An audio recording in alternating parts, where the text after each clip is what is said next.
was raised in a centuries-old tradition. Jerry!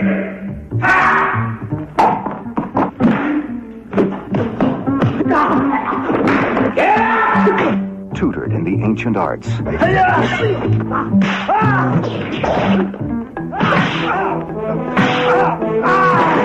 Preparing for a moment that would challenge even the wisest and most skilled of all his ancestors.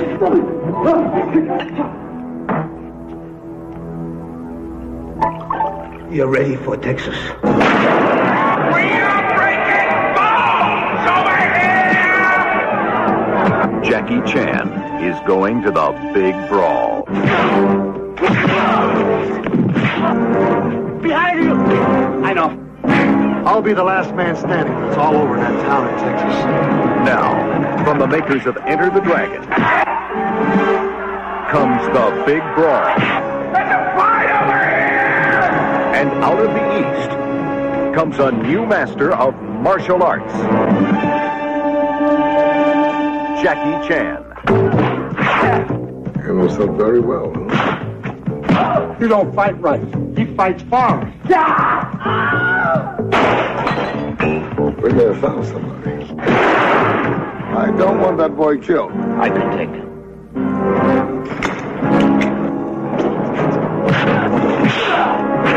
How about a little kiss, Quan? It was a fight to the finish, with just one rule. No rules at all. This is the Big Brawl.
Is a paid advertisement. Really? A paid advertisement? Wait, the B-Movie Cast got paid? Yes, the following is a paid advertisement. This episode of the B-Movie Cast is brought to you by the estate planning services of Twyla Minear Brooks, attorney at law. Remember, when the zombie apocalypse comes, things will move pretty fast. The body should be disposed of at once, preferably by cremation. Well, how long after death, then, does the body become reactivated? It's only a matter of minutes. Minutes? Well, that doesn't give people time to make any arrangements. Oh, you're right. It doesn't give them time to make funeral arrangements. The bodies must be carried to the street and burned. They must be burned immediately. Soak them with gasoline and burn them. The bereaved will have to forego the dubious comforts that a funeral service will give. They're just dead flesh and dangerous. So don't leave your estate planning needs until the last minute, because you don't know when that last minute could come. Call Twyla Minear Brooks, attorney at law, at 859-351-2294. That's 859-351-2294. Remember, when you go, you don't want people saying, "Yeah, they're dead. They're all messed up." Twyla Minear Brooks, attorney at law, is licensed for practice in the state of Kentucky. Consult your local attorney for matters outside of the state of Kentucky. Command mark. The time will be running at X minus 20 seconds. Mark. 5, 4, 3, 2, 1. Fire.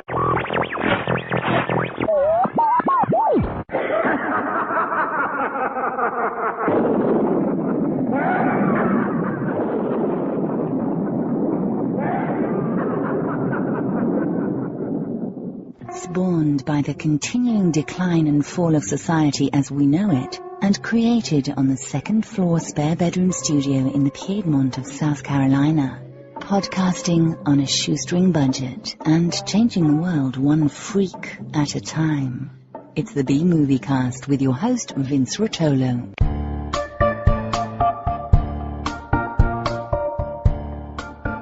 From coast to coast and worldwide via the internet, this is the B-Movie Cast, the podcast of unusual film and television.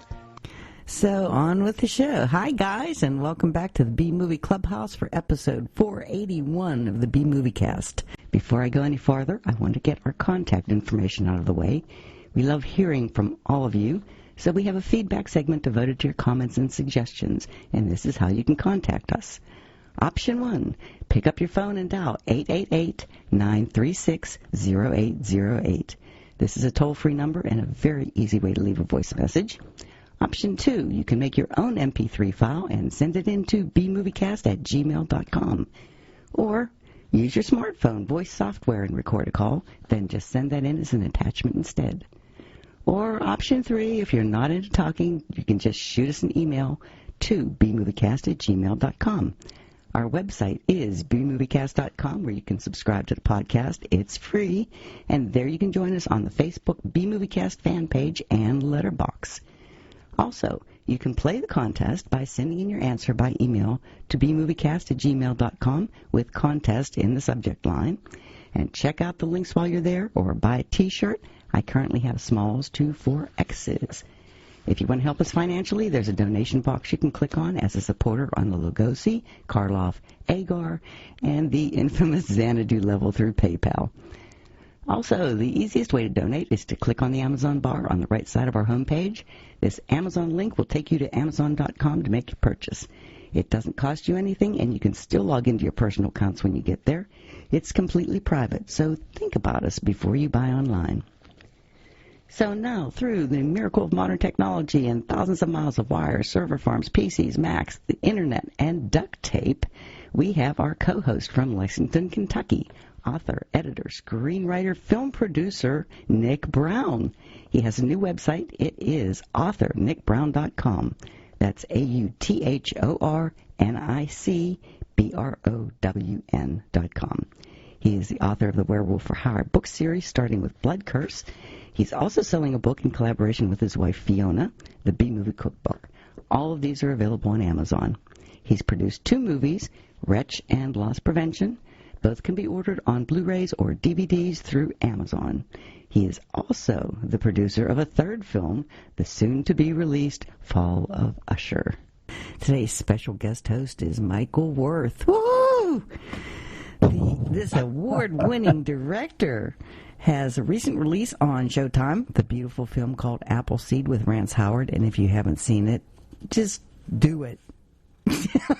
Just right now, do it. Stop listening and go watch that movie. Yeah, normally we say, "Ooh, go check out the movie that we're talking about." But first, go watch Michael's movie. Yes. Then come back, send me $10 because I'm awesome, and then listen to the rest of the podcast. Okay. You guys are the best.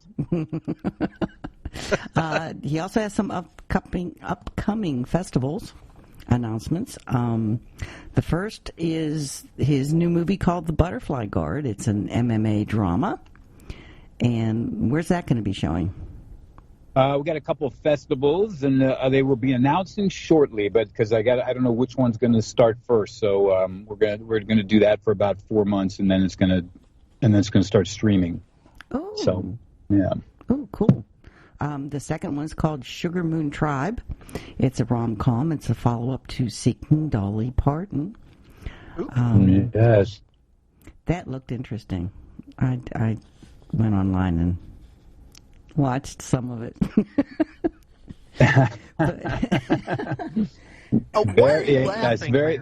They're both actually very good movies. They're very they were cut from the same cloth, independent little films. We sort of shot from the seat of our pants, and but ended up being some of the films we're most proud of. So yes, I'm glad you snuck a peek. That's from your Grizzly Peak film, isn't it? Isn't that your company? That's your production company, right? Yeah. Yeah, that's it. Aren't you doing something with your grandmother in it? Yes, my grandmother's in both Seeking Dolly Parton and the Sugar Moon Tribe. But the Sugar Moon Tribe is probably, the last role she ever shot was actually in Appleseed. It was one day we used her on that because we'd literally shot that after we shot the Sugar Moon Tribe. But the Sugar Moon Tribe is like her last big role, where she's throughout the movie. So she's at a place now where she's not as capable of coming out and being the diva on my sets as much as she used to be. So, but she's believing. She's getting a movie made about her now. For anybody that doesn't know, I've been shooting a 6-year-long documentary on her that I started in Hawaii almost 6 years ago, and we're going to end it on her 100th birthday, which is next year. And it's all about her dementia and it's all about her not just her dementia, but the relationship she has with my family and how they deal with it and change. So I've been just literally shooting her every few months, and wanting to watch the progression of it. And it's been quite something, because I don't know how it's going to go, or what it was, where it was going to lead, and it's from when we started 6 years ago. You'll notice the difference, So, but she's still working, I guess. Still working. Cool. You also co-founded the Pearl River Collection, which is a grassroots distribution company resurrecting neglected classic kung fu films in special edition Blu-rays. So tell us about that, because I looked that up online, and there's 3 movies out now. Yeah, well, it's actually 4, since one of the releases is 2 films. But yes, correct. There's been 3 releases.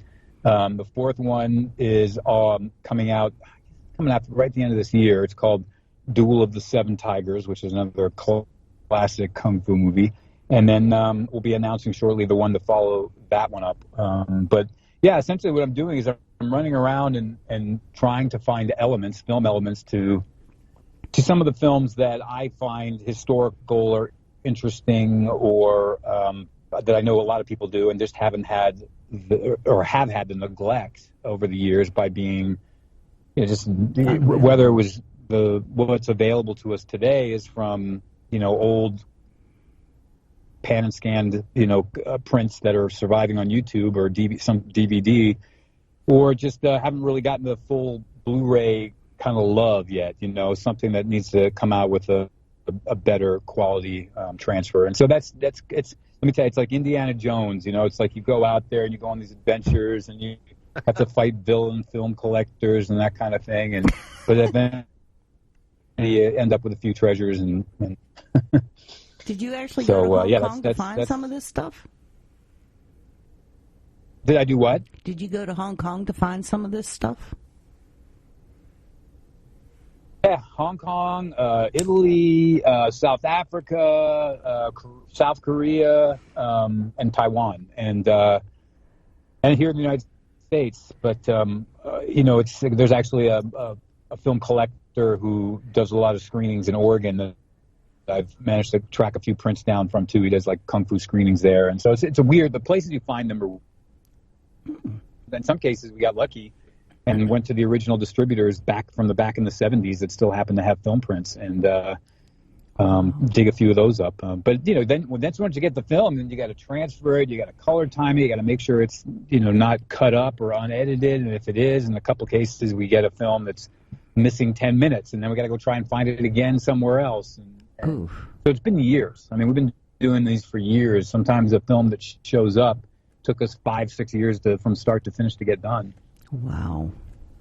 Well, I think it's great that you're doing this project, Michael, because, the martial arts films often get overlooked, I think, and they're just, especially the stuff coming out of Hong Kong in the 70s and 80s, some of that stuff was just amazing. And at the same time, it was often relegated to the, that's not real cinema, that's martial arts stuff, blah, blah, blah, which I think anybody that does that says that, they just have never really appreciated the talent that has to go into making some of those. I mean, that's some hard work making those films.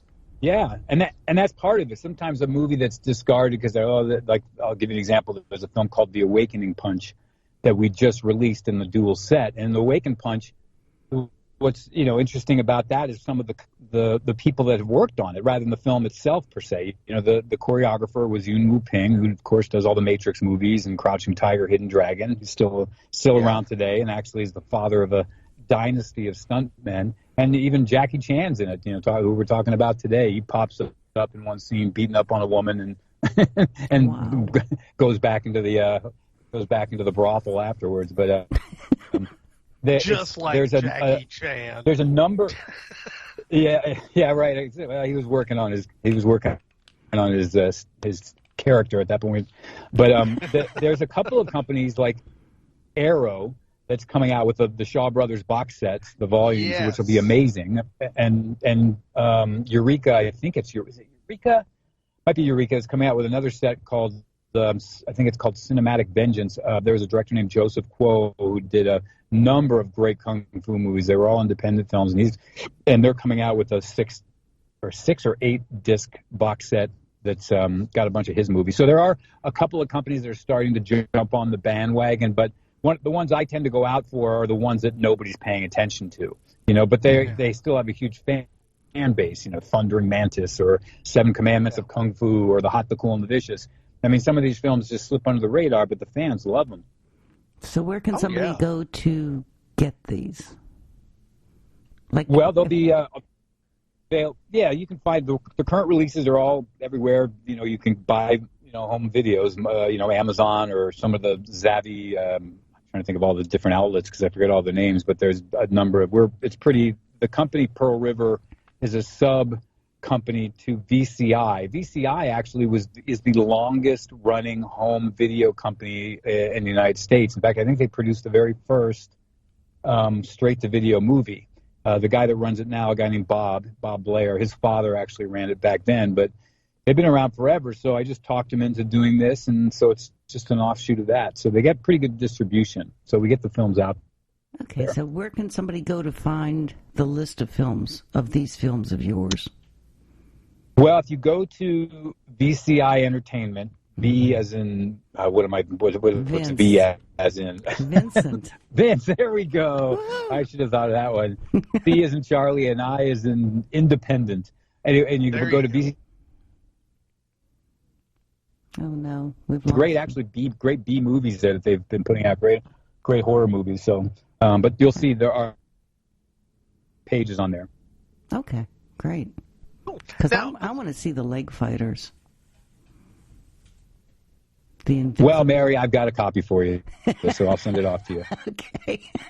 Well, there you go. That sounds interesting. I mean, it's women, right? Women martial arts.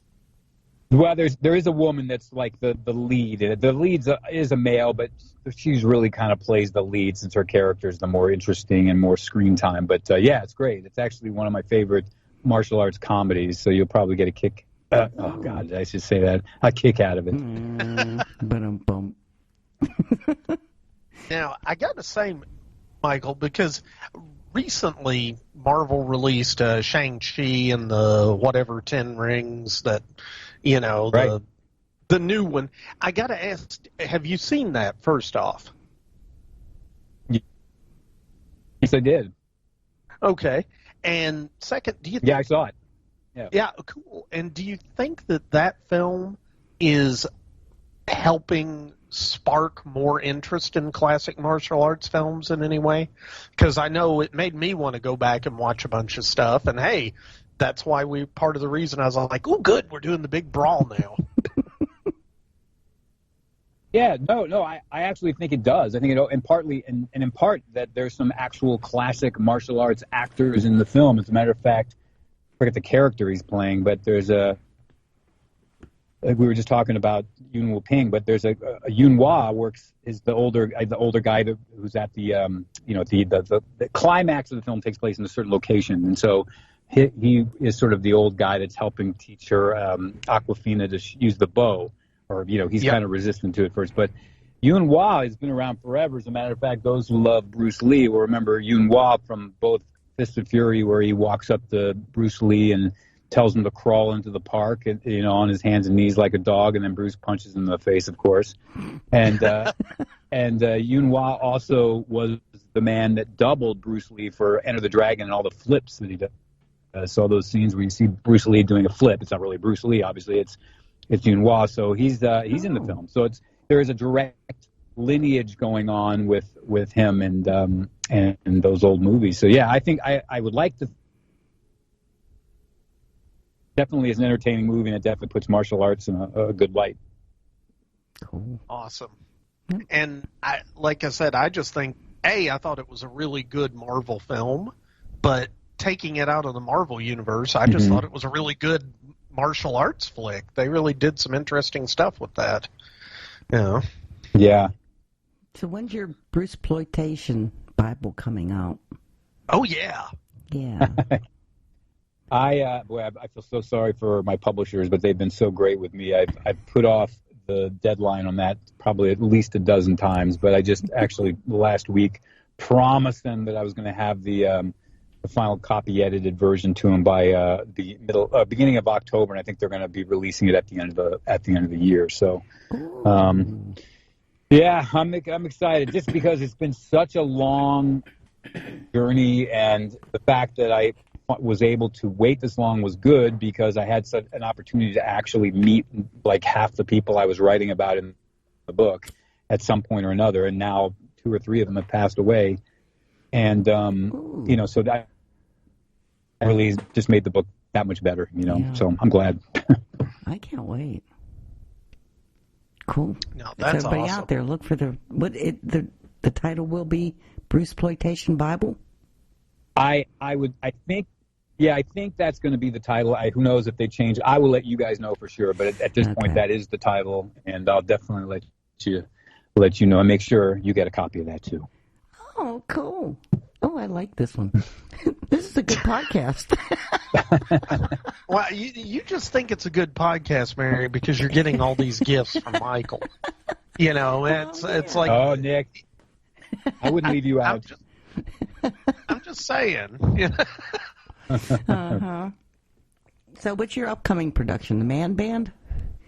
What's that one about? Well, yeah, I've got a couple of things I'm working. I've been working with Dolph Lundgren on a project for quite a few years now, and it looks like we just finally got somebody to pick it up. But as soon as that happened, literally the week it happened, he rushed off to shoot Aquaman 2, and then he goes right from there to film Expendables 4.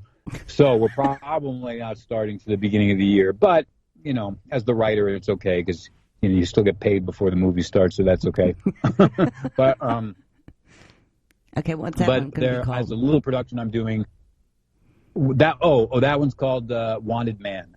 Okay, cool. Yeah, it'll be fun. So he's going to direct it too. Oh, Dolph Lundgren's going to direct it? Yeah, he's directed 2 movies already, I think. 2 or 3. Okay. Well, and okay, I got to say, first off, I love Dolph Lundgren, so, he can do no wrong. But I think it's great that he's directing that. It's just, for some reason, that made me think of a movie called Don't Kill It, that he plays a hunter looking for a evil spirit, and anytime they kill whatever the evil spirit's in, it jumps to another body. And so literally he's trying to take it down without killing it. And that was just a really weird but interesting movie that I enjoyed a lot. So, sorry, just random Dolph Lundgren movie. That's good. I never saw it, but I remember it. Yeah. Wasn't he the Punisher? He was the Punisher in the 90s. One of them, yeah. Okay. Okay.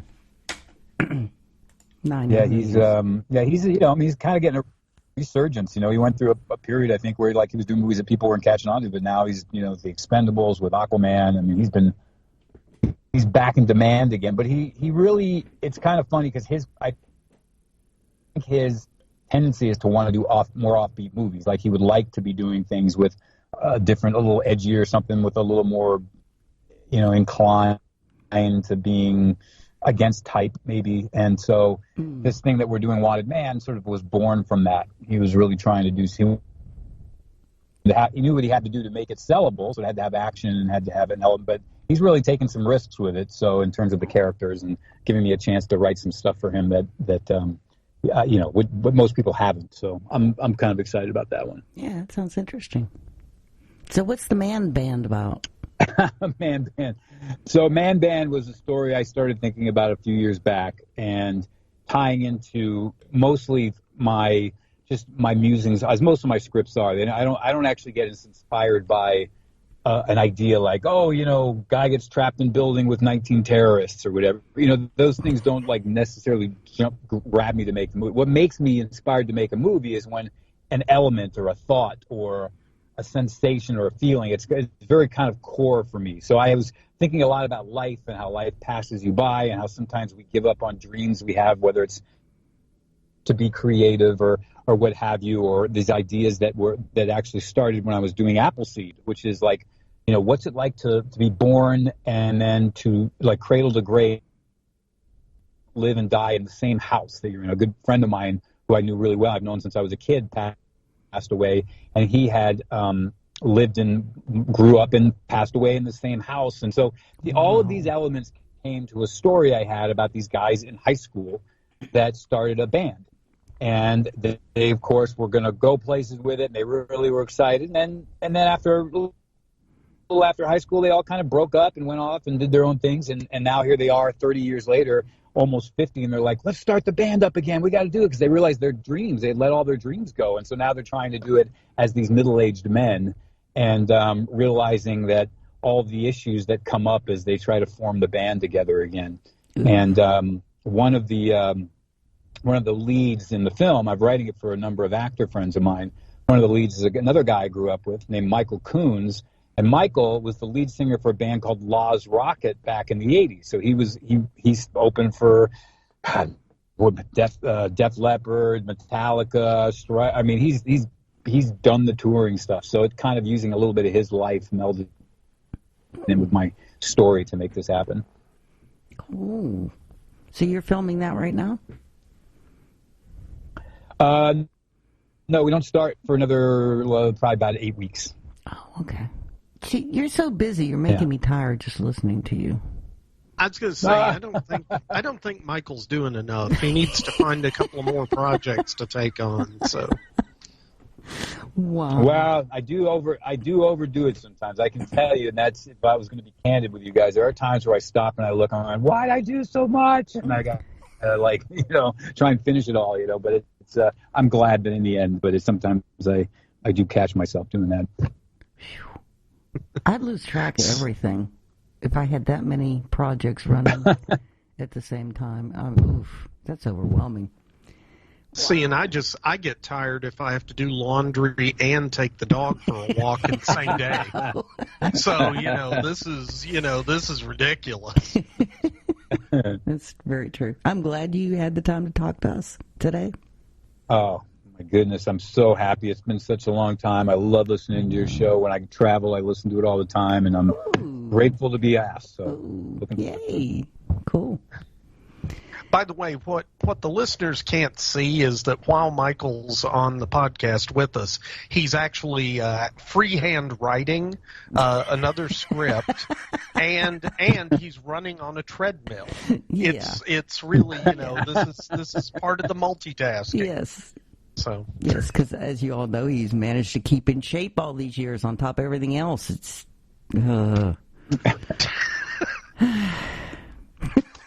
I won't mention that I'm juggling too. Oh yeah, he's juggling with his left hand. He's writing with his right and running on the treadmill. I'm sorry, I forgot that visual image. So. Well, I visually saw juggling cats for some reason, but Okay, he's not Steve Martin, Mary. Come on. It's probably because Kitty just walked in the room and meowed at me. Oh, well, let's see. Anything else going on in your life that you would like to talk? Isn't that enough, Mary? My God. Well, the highlight is definitely this. So you guys gotta lay into me. Let me know what's going on in your lives now, and because I want to sit back and listen to what's happening. Because this is you guys do God's work here. So. Hey, I do have a Fall of Usher update. So we are having our world premiere at the H.P. Lovecraft Film Festival at the start of October in Portland, Oregon. And I'll be there, and possibly 2 or 3 of the cast are going to try and make it up there. Now, all of the will be there stuff is contingent on COVID, obviously, but right now we think everything's going to go ahead with in-person screenings, so we're very excited about that. But we also got accepted into the Sin City Film Festival the following weekend. Wow. And that's out in Las Vegas. And so Brian my partner, had not booked his ticket for Portland yet. So he said, "Oh, I'm sorry, Nick. I'm going to go to Vegas for that one." So, we've got that going on. So, but we're excited, and that's got a Friday afternoon screening at the Sin City Film Festival. So we're super excited about that. And the thing is, we only submitted to 4 film festivals, and we got into 2 of them.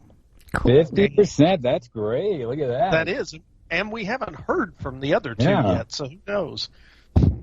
So there does stand a slight opportunity for us to actually make our money back on this film. So I'm excited. That's always a good thing.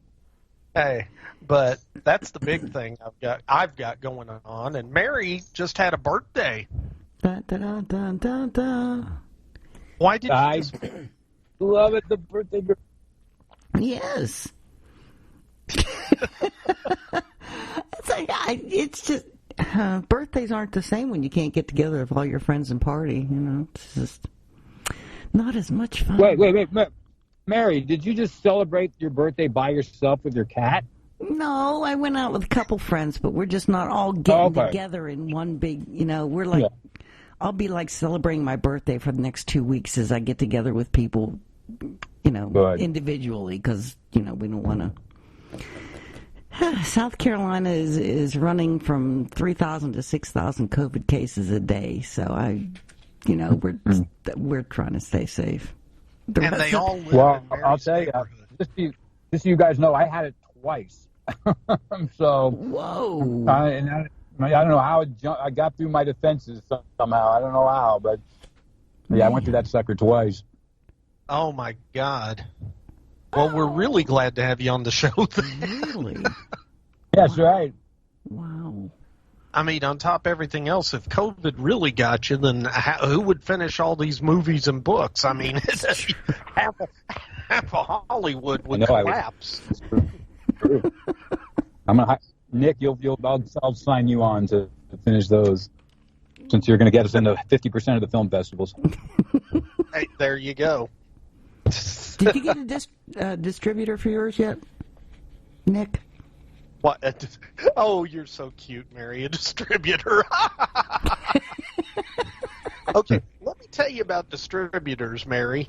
We're still owed a bunch of money from 2 different distributors for loss prevention that we'll never see. Oh. So, and before loss prevention, the first film my partners did, a film called Overtime, they have 3 distributors that owe them money for those. And, we're never going to see a penny of that stuff, obviously. Oh. It's all good. You don't make a movie. I'm going to tell you something.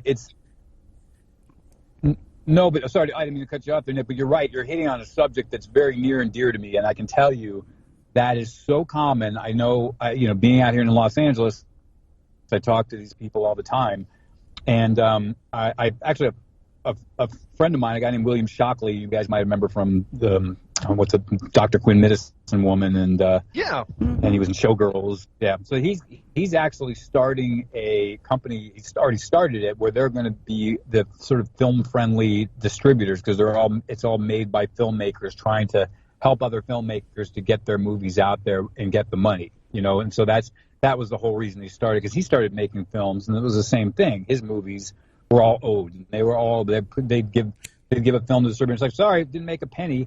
And I actually, speaking Dolly Parton, the one we'd mentioned earlier, I made this film very inexpensively. If anybody that ends up watching it, I'm going to tell you, I shot the whole film for $10,000. I mean, we spent no money on it. Wow. And I put it on Vimeo. And I did a little promoting with it. I just made some calls and got some, magazines, et cetera, to cover it. And I made the money back on that film within 3 months. So sometimes there's ways to do it, especially if you have a genre film. Kind of like you deal with genre films, Nick. So you might even have I'm not pitching you on Vimeo, but Vimeo is setting itself up to be better, too, in the way of just getting your films set up. If you have to advertise them, so you got to let people know it's there. But at least you get every penny. You see where it comes from. And so, it's another way to go in this day and age. No, and that's something we're considering, because, we've got the rights back to pretty much all the films. So we did our own distribution with Wretch, and we've got the rights back for Loss Prevention, and Brian and Matt have the rights back for Overtime. And so, we're looking at different options, because, at this point, Thoughtfly has 4 feature films and 1 documentary under its belt, which is not a bad little collection to put together. So, and we did just win hubby at the Joe Bob's Drive-In Jamboree Film Festival last August. So, we got that going for us, too. Yeah. Or, no, wait, that was July. Yeah. So, yes, I have a hubcap hanging on the wall in our office room at the house, cool. By the way. That's cool. Yay!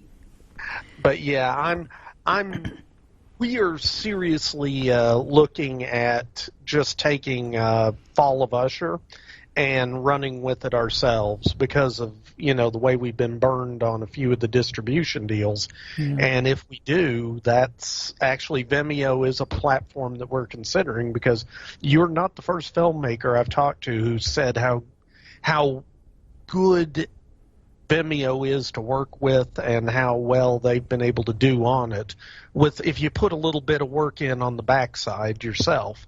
Sure. And that's the thing, you got to promote this stuff. It's that's, if you don't, then it's on you that it didn't do anything.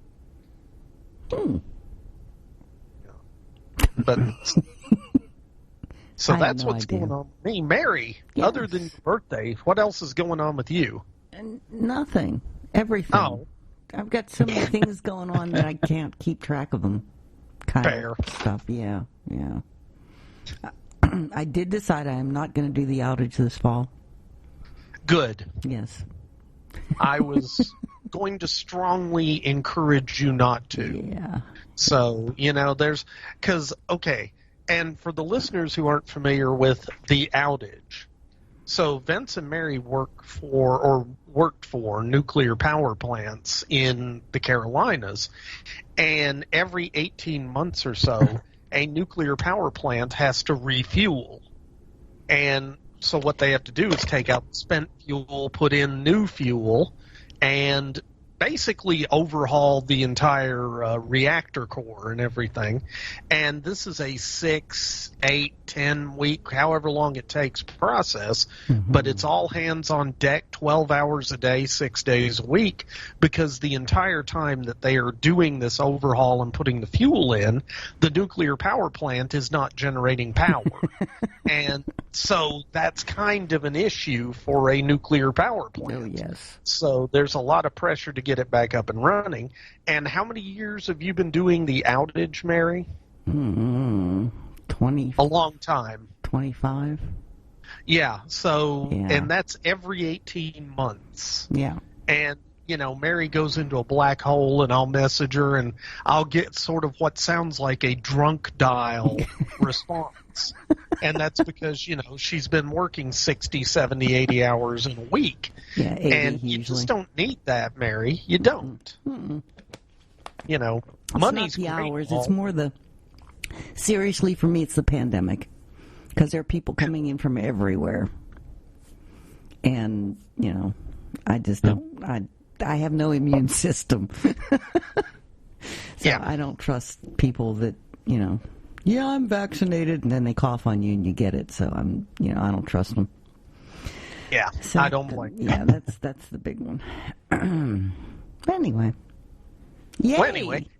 I'm officially retired now.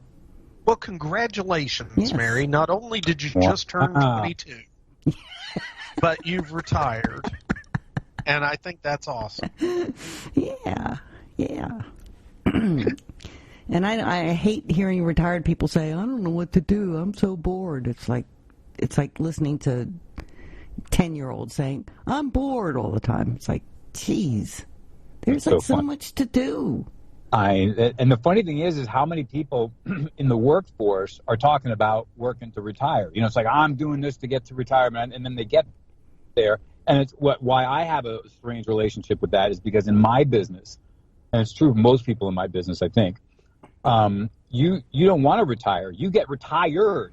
You know, it's like you get to a point where that's what I was making Bring Me the Head of Lance Hendrickson was about people who, you know, you get forced.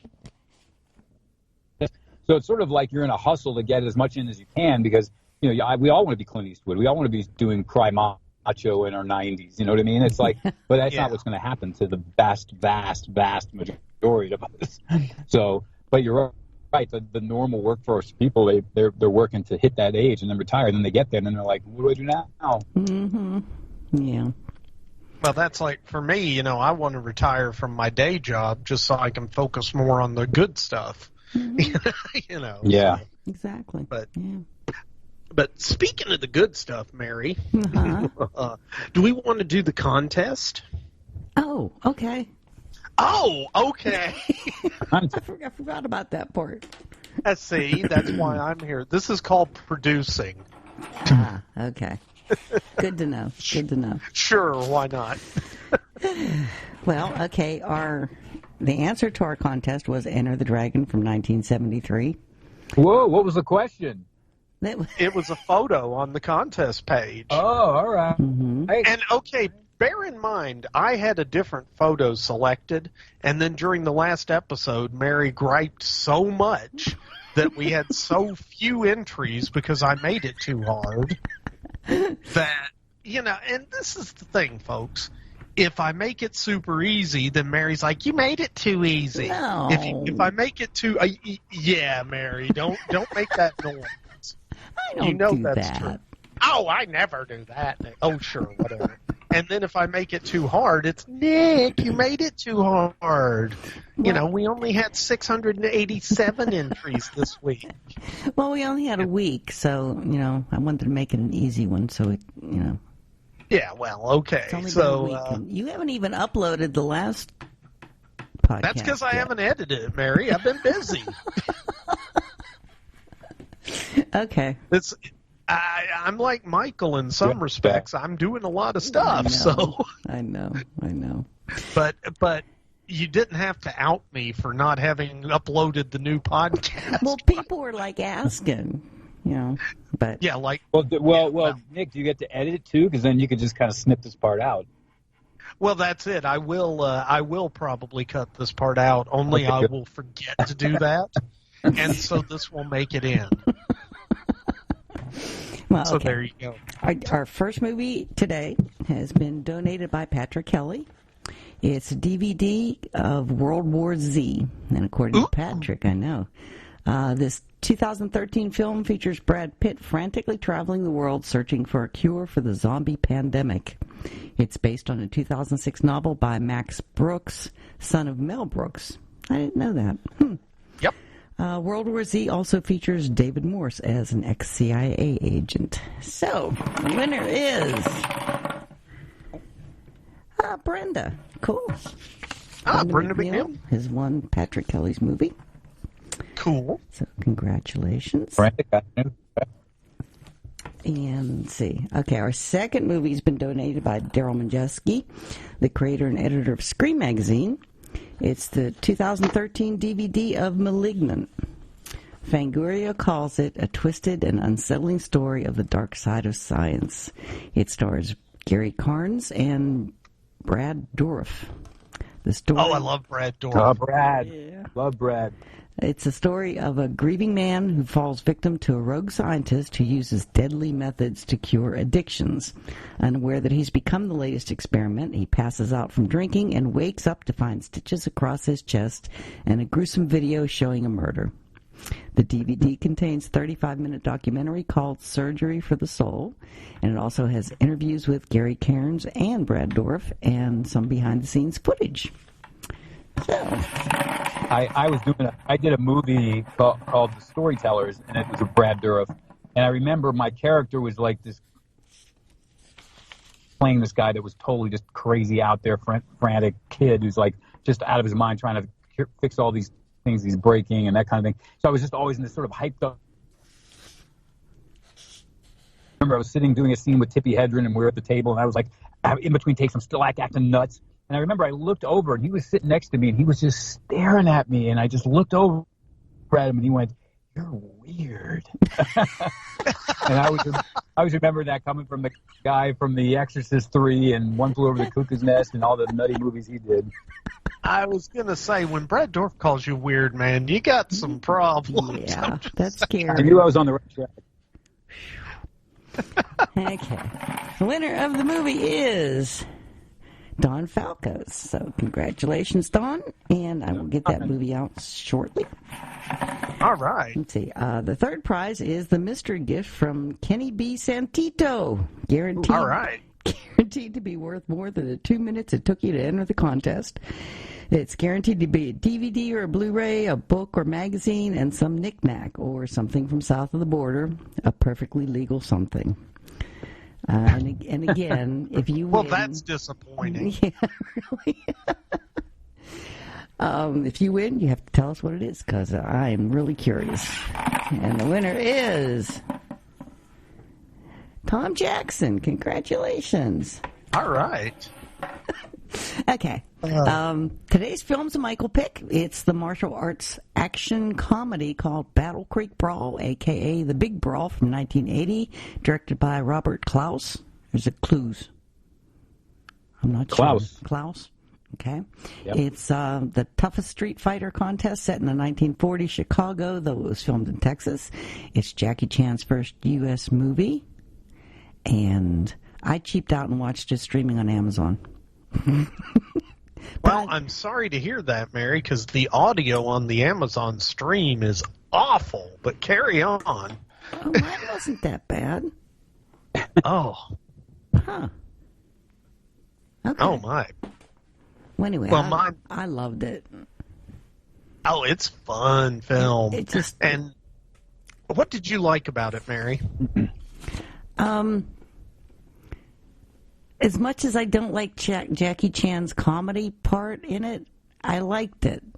You know, it's the love-hate relationship, I guess. But I kind of enjoyed that, you know, when he picks up stuff and hits people with it. Some random thing in the room, he just picks up and hits somebody with it, or Well, that's it. He is very, very good at using his environment for physical comedy and for martial arts. Yeah. So. Yeah. And I love his acrobatics. Yeah. Man, that's just amazing to watch him. It's like watching a dancer or something. It's fascinating. Well, I think bear in mind. Oh, go ahead, about Mike. the movie, though, is that because... Oh, no, go ahead. We're going to say something, Nick. Go ahead. Well, I was just going to say, and the funny thing is, because if you listen to any of the commentary Jackie Chan's done about it, one of his biggest complaints was that he wasn't allowed to do all of the stunts and things the way he wanted to for the movie. So, there were times like he was supposed to just get out of a car, and he's like, he's going to get out of the car and walk over to somebody, and Jackie Chan's talking to Robert Clouse, and he's like, look, nobody's going to pay money to watch Jackie Chan walk anywhere. We gotta do kicks and flips and everything. So... And if you watch it, I swear the man hardly ever walks in it. He's always, if there's any way he can jump over something in this film, he will jump over it. Yeah. Yeah. Yeah, and I was going to say that what's interesting about this movie is that Robert Clouse, because you were bringing him up, Robert Clouse, of course, his first big hit was Enter the Dragon, but ever since he made that, with the exception of this movie, he was always chasing that success. And he went, in fact, Robert Clouse tried to remake Enter the Dragon several times. He did, and sometimes in more low-key ways where we would do like Black Belt Jones with Jim Kelly or Golden Needles with Joe Don Baker and Jim Kelly. And then, of course, Game of Death in its own way it's not necessarily a remake of Enter the Dragon, but of course it's got the Bruce Lee connect. But he did two films specifically, one called Jim Cotta, and another one called Force 5. And Force 5, if you watch Force 5, I would tell anybody that says, I want to see Enter the Dragon in a while, watch Enter the Dragon and then watch Force 5, and you're going to be amazed at how much he ripped off from his own movie. Wow. I mean, it's not just about a group. I mean, both movies are about these groups of martial artists that go to an island that's holding a martial arts tournament. In one case, it's a cult martial art, like the Moonies or something. But, I mean, even there's a sequence where, if you remember Enter the Dragon, where John Saxon has a fight with the gangsters, and one of the lead gangsters is Pat Johnson. Pat Johnson's also in this movie throughout this film, too. Well, the Force 5 movie has a sequence where Benny the Jet is one of the characters, one of the good guys, ends up walking somewhere and gets confronted by gangsters, and it's Pat Johnson and the other two guys are two other gangsters. They're dressed like in the same wardrobe from Enter the Dragon, and he's talking the same way. And it's like, you're going, are you kidding me? You're like just repeating the movie all over again. And so it's kind of interesting, his career. And he did a couple of Animals on the Loose movies like Deadly Eyes and The Pack, Robert Clouse. But Big Brawl, 100%, in my mind, was his second best movie he ever made. Yeah. Didn't he get all the stuff wasn't he making the movie with Bruce Lee, and he made like another movie out of the bits and pieces? Isn't that when Bruce Lee died? That was Game of Death. Yeah. Yeah. Yeah, Game of Death. Was that Clouse? Yeah. Yep. Okay. That was 2 years before he made this one. But what's so interesting is that Jackie Chan, of course, was a stuntman on Enter the Dragon. So he's got, there's a couple Enter the Dragon, like Donnie Williams, who plays one of the guy in the black guy in the roller skating thing that kind of gets into a fight with Jackie Chan. He was actually in Enter the Dragon too. So there's a couple of pullovers from Enter the Dragon to this film. Okay. Yeah, and, it's funny you brought up Game of Death, Mary, and you said, isn't that the one he made with the bits and pieces? Mm-hmm. Yeah, he did that film 5 years after Bruce Lee died. Wow. So, it was definitely bits and pieces and a lot of look-alike actors, and if I remember right, one photo of Bruce Lee's face taped to a mirror. Yes. Wow. That's right. Which by the way, is that by itself is a reason to watch this film. Yeah, it's the most expensive Bruce-splotation film ever made, and on our podcast, The Clones Cast, we definitely refer to it quite often. But it's a it's an interesting one. But at the same time, it's a strange sort of amalgam of being a Bruce Lee movie and a Bruce Lee ripoff movie all at once. So it's got a strange spot in the fandom for most people. He did a Bruce Lee biography, didn't he? Also. What's the name of that one? No, believe it or not, he was going to direct one. A few years after Bruce Lee had passed away, and Bruce Lee's wife was involved, and they were going to get together. I think they were actually going to do it with Barbara Streisand was going to produce with a couple of people. I mean, they were doing auditions and everything, but then it just fell apart. And this was like probably 77. Might have been right before they did Game of Death. Okay.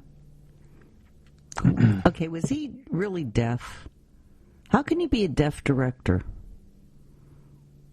I don't. That's a good question.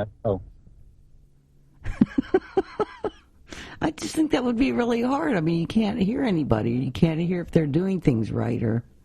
Well, it would have been easier during the silent film era, now wouldn't it? I went right there. Yeah, you did. Yeah, that's okay. No way. But I think the part of the reason this movie also survives outside of where Bruce Lee, I think, was one of the things that elevated Enter the Dragon, and obviously Jackie Chan in this case, and is what brings this one up. But the cinematographer on this was a guy named Robert Jessup, and Robert Jessup, for the horror fans, he was the cinematographer on Race with the Devil, the Peter Fonda movie, which is a great movie, and isn't that good? And he went on to do like Silent Rage with Chuck Norris, and he's been around for a while. And I think part of what elevates this movie, aside from just it's tonally hits the mark, because I can tell you most of Robert Clouse's other films, in my own opinion, just never lived up close to Enter the Dragon or the Big Brawl, not just in terms of success, but in being having an attention to craft. Like you watch them and they just feel a little bit sort of modified or chopped up, or it's hard to say. Like Jim Cotta's like, Force 5, there's all they're funny as B movies, but this film survives as actually a decent movie, and I think part of that has to go to Robert. I think it actually looks really good too. There's some really great cinematography in it. I have to take exception, Michael. You just said that Jim Cotta is not the perfectly made example of film that it is, and I just really feel that you're overlooking the artistic value of Jim Cotta. And by the way, I threw up a little bit in my mouth when I said that. So, okay. Yeah. Yeah, Mary, we need to do Jim Cotta sometime. Oh, thanks. You will. No, you so I can throw up in my mouth a little bit. Thank you. No. I threw up in my mouth saying that it wasn't the chopped together mess that it is, but it does have Richard Norton in it, which I consider that a plus, because for some reason I just really enjoy Richard Norton. I think he's fun. I'm telling you, you guys do Force 5 and Jim Cotta together. You'll do a double feature, and you'll get to you can almost talk about the movie as if it's the same. Oh, but does Force 5 have a gymnastics opening? And manage to work. Got Richard Norton. Well, that's true. It does have Richard Norton. So, man, you see, and bear in mind, back in the '90s, I tore through all the Cynthia Rothrock movies. And Richard Norton popped up in a ton of those. And those were Clouse also. So that's true. I mean, Clouse did, what did he do? It was... O'Brien, and part 2 and 1. Yeah, that's right, China O'Brien. So, yeah, wow. Okay, Mary, do you understand all the synergy that is going on here with these films? No. That's okay. I don't either. I just want to work synergy into a sentence. I haven't watched enough of them to really, have a understanding of the whole. That's kind of why I wanted you two guys to be talking about it, because I really don't. I don't know, for some reason Vince was so into Bruce Lee, and then after Bruce Lee died, it's like he didn't watch any of them again. Well, and bear in mind, Mary, there weren't that many Bruce Lee movies. Well, yeah, I know, but it was, that's when that's when Vince started watching all the like kung fu movies, and he did take karate and all that stuff, and then I guess after Bruce Lee died, he just wasn't interested in watching them anymore. Huh. Or maybe it could be it was just hard to get them back in those days. Well, that's true too. They didn't make it over here, especially the ones from Hong Kong and stuff. And they were hard to get a hold of. It's not like now where you can stream just about anything you want to see. Yeah. Or get a hold of it somehow. But back then it was really hard to find those movies. Yeah, God bless YouTube. That's all I got to say for a lot of stuff. Yeah. But, okay, real quick, didn't Clouse also do The Ultimate Warrior with Yul Brynner from the 70s? Yeah. See, that's one I need to go back and revisit because I remember seeing it on TV once, and I don't remember much about it. He did a lot of TV-type movies, like Golden Needles, I think, was for TV with Joe Don Baker, The Amsterdam Kill with Robert Mitchum and Leslie Nielsen, which was shot in Hong Kong with a lot of the Enter the Dragon stuntmen in it. I think that was made for TV, but yeah, it's true. Oh, man. Love made-for-TV movies. Well, that reminds me of Lalo Schifrin, who did the music, because I associate him with television a lot. Well, but he did the music for this, and I enjoyed it, but I've been reading so many things, people really hated it. That was one of the things I hated about this movie. The music? The music. I hated the music. I love the music. I know. I think if I was going to take a guess, because I whistled it all the time. When I saw this as a kid, I took my mom to see it, or she took me, probably was more likely. But, I was whistling this thing for weeks. But I think there is a sense that it was, and you're going to love this story, but there's a sense of it being overdone. I think they just kept pushing it harder and harder, instead of kind of letting it relax and come back to it. But I went to Lalo Schifrin's house, and I had him play this song on his piano for me when I went to meet him. Oh, wow. But you got to keep in mind, he did Bullet, he did Enter the Dragon. Yeah. Oh, he's, of course, Mission Impossible, which was a TV show, but now it's a movie. But, I mean, he's that guy is... Cool Hand Luke. That's just a tiny fraction of everything. I know. Okay, I have to ask this question because you got him to play it for you on the piano. Did he whistle the whistle bits? Okay.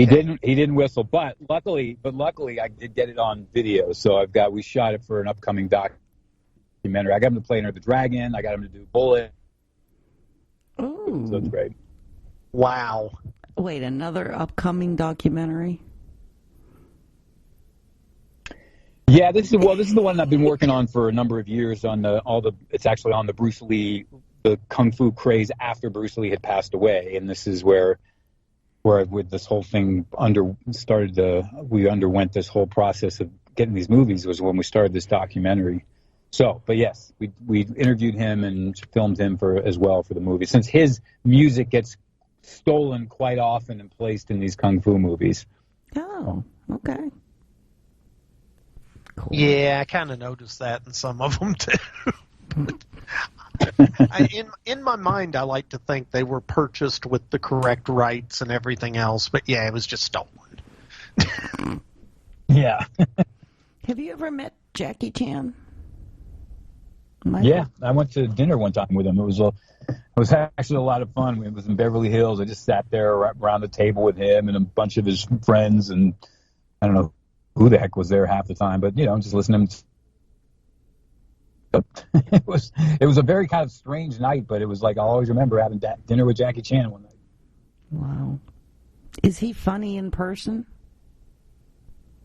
Yeah, I mean, he's he's also very he's got his glasses on and he kind of can talk low, so he's not acting like he does in the movies all the time, but he's definitely, has that. I mean, of course, when I met him was about 5 years ago maybe, but he's kind of mellowed out a little bit, but he's still, he's a happy guy. He doesn't all of a sudden turn into, Dr. Jekyll or anything like that. I just wonder, because I read his role models were Charlie Chaplin and Buster Keaton and Harold Lloyd. Yeah. And, yeah. He just seems like he would be a fun person to be around.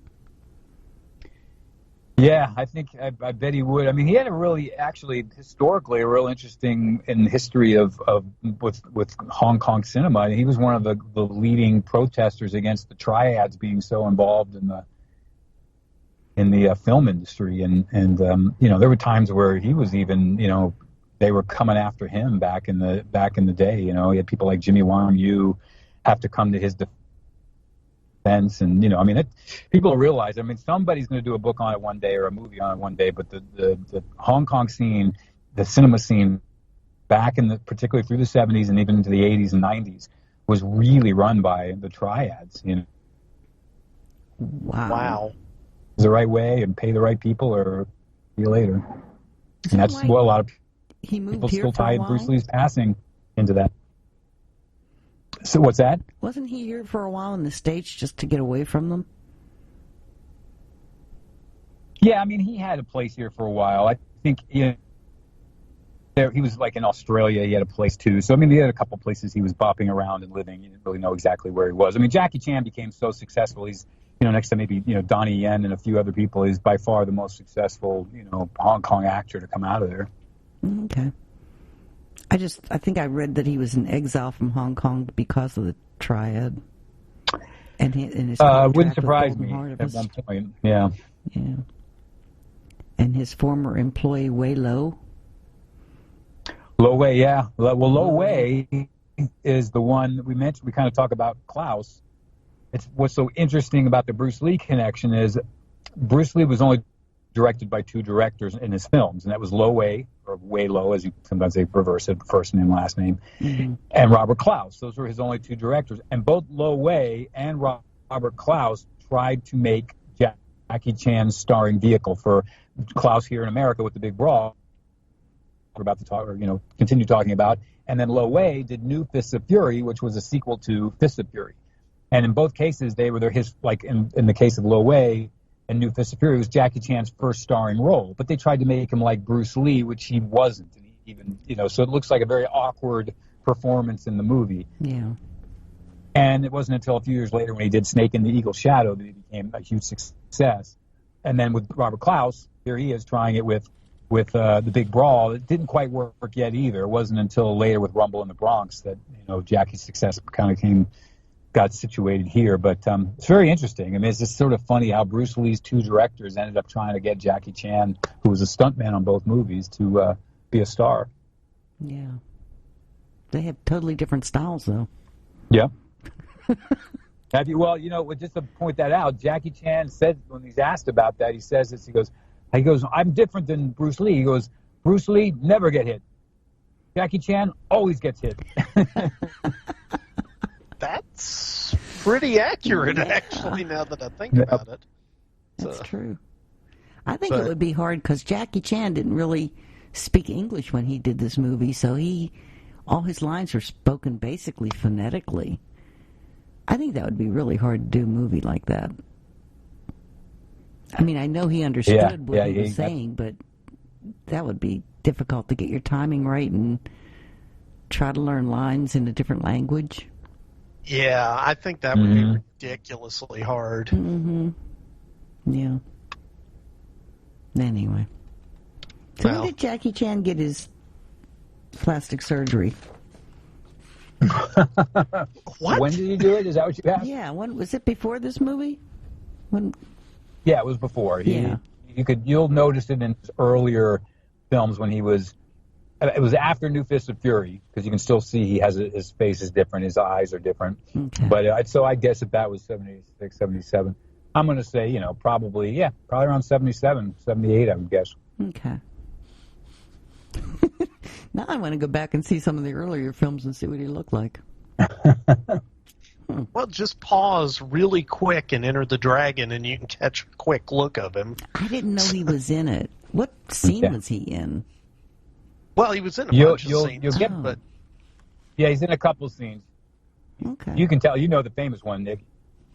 Yeah, I'm trying. It was one of the ones there in the courtyard fight, and didn't like Bruce Lee kick him at that point, or was that the right one? I'm trying to remember.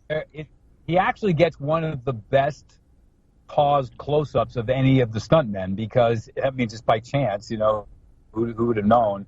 It's where it's in the underground caverns. He comes up and grabs Bruce Lee from behind. Bruce Lee elbows him, puts him in a headlock, so he's holding his head, and he kicks the guy while he's holding Jackie Chan. Yeah, and then they pushing on Bruce Lee's face, and then you see Bruce Lee yank his hand off camera like he snapped it. Oof. Yeah. That's to me what's so interesting about Enter the Dragon. There's a moment for about 5 seconds where the two biggest kung fu superstars are in the same shot, standing next to each other, and then it's over. But it's like such a moment, you know? Okay, now I'm going to have to go back and watch that again. Jeez.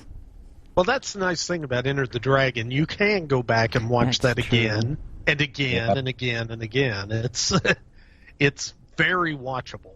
Yeah. Yeah. Oh, man. And the same thing, for me, that's the same thing with the Big Brawl. Because, and I know it's the Battle Creek Brawl in a lot of places. I have to call it the Big Brawl because that's what it was called the first time I saw it. And yeah, me too. Also, this is one, okay, remember when VHS tapes were kind of new? Mm-hmm. And when you would get a VHS tape, it came in a giant plastic clamshell case? Mm-hmm.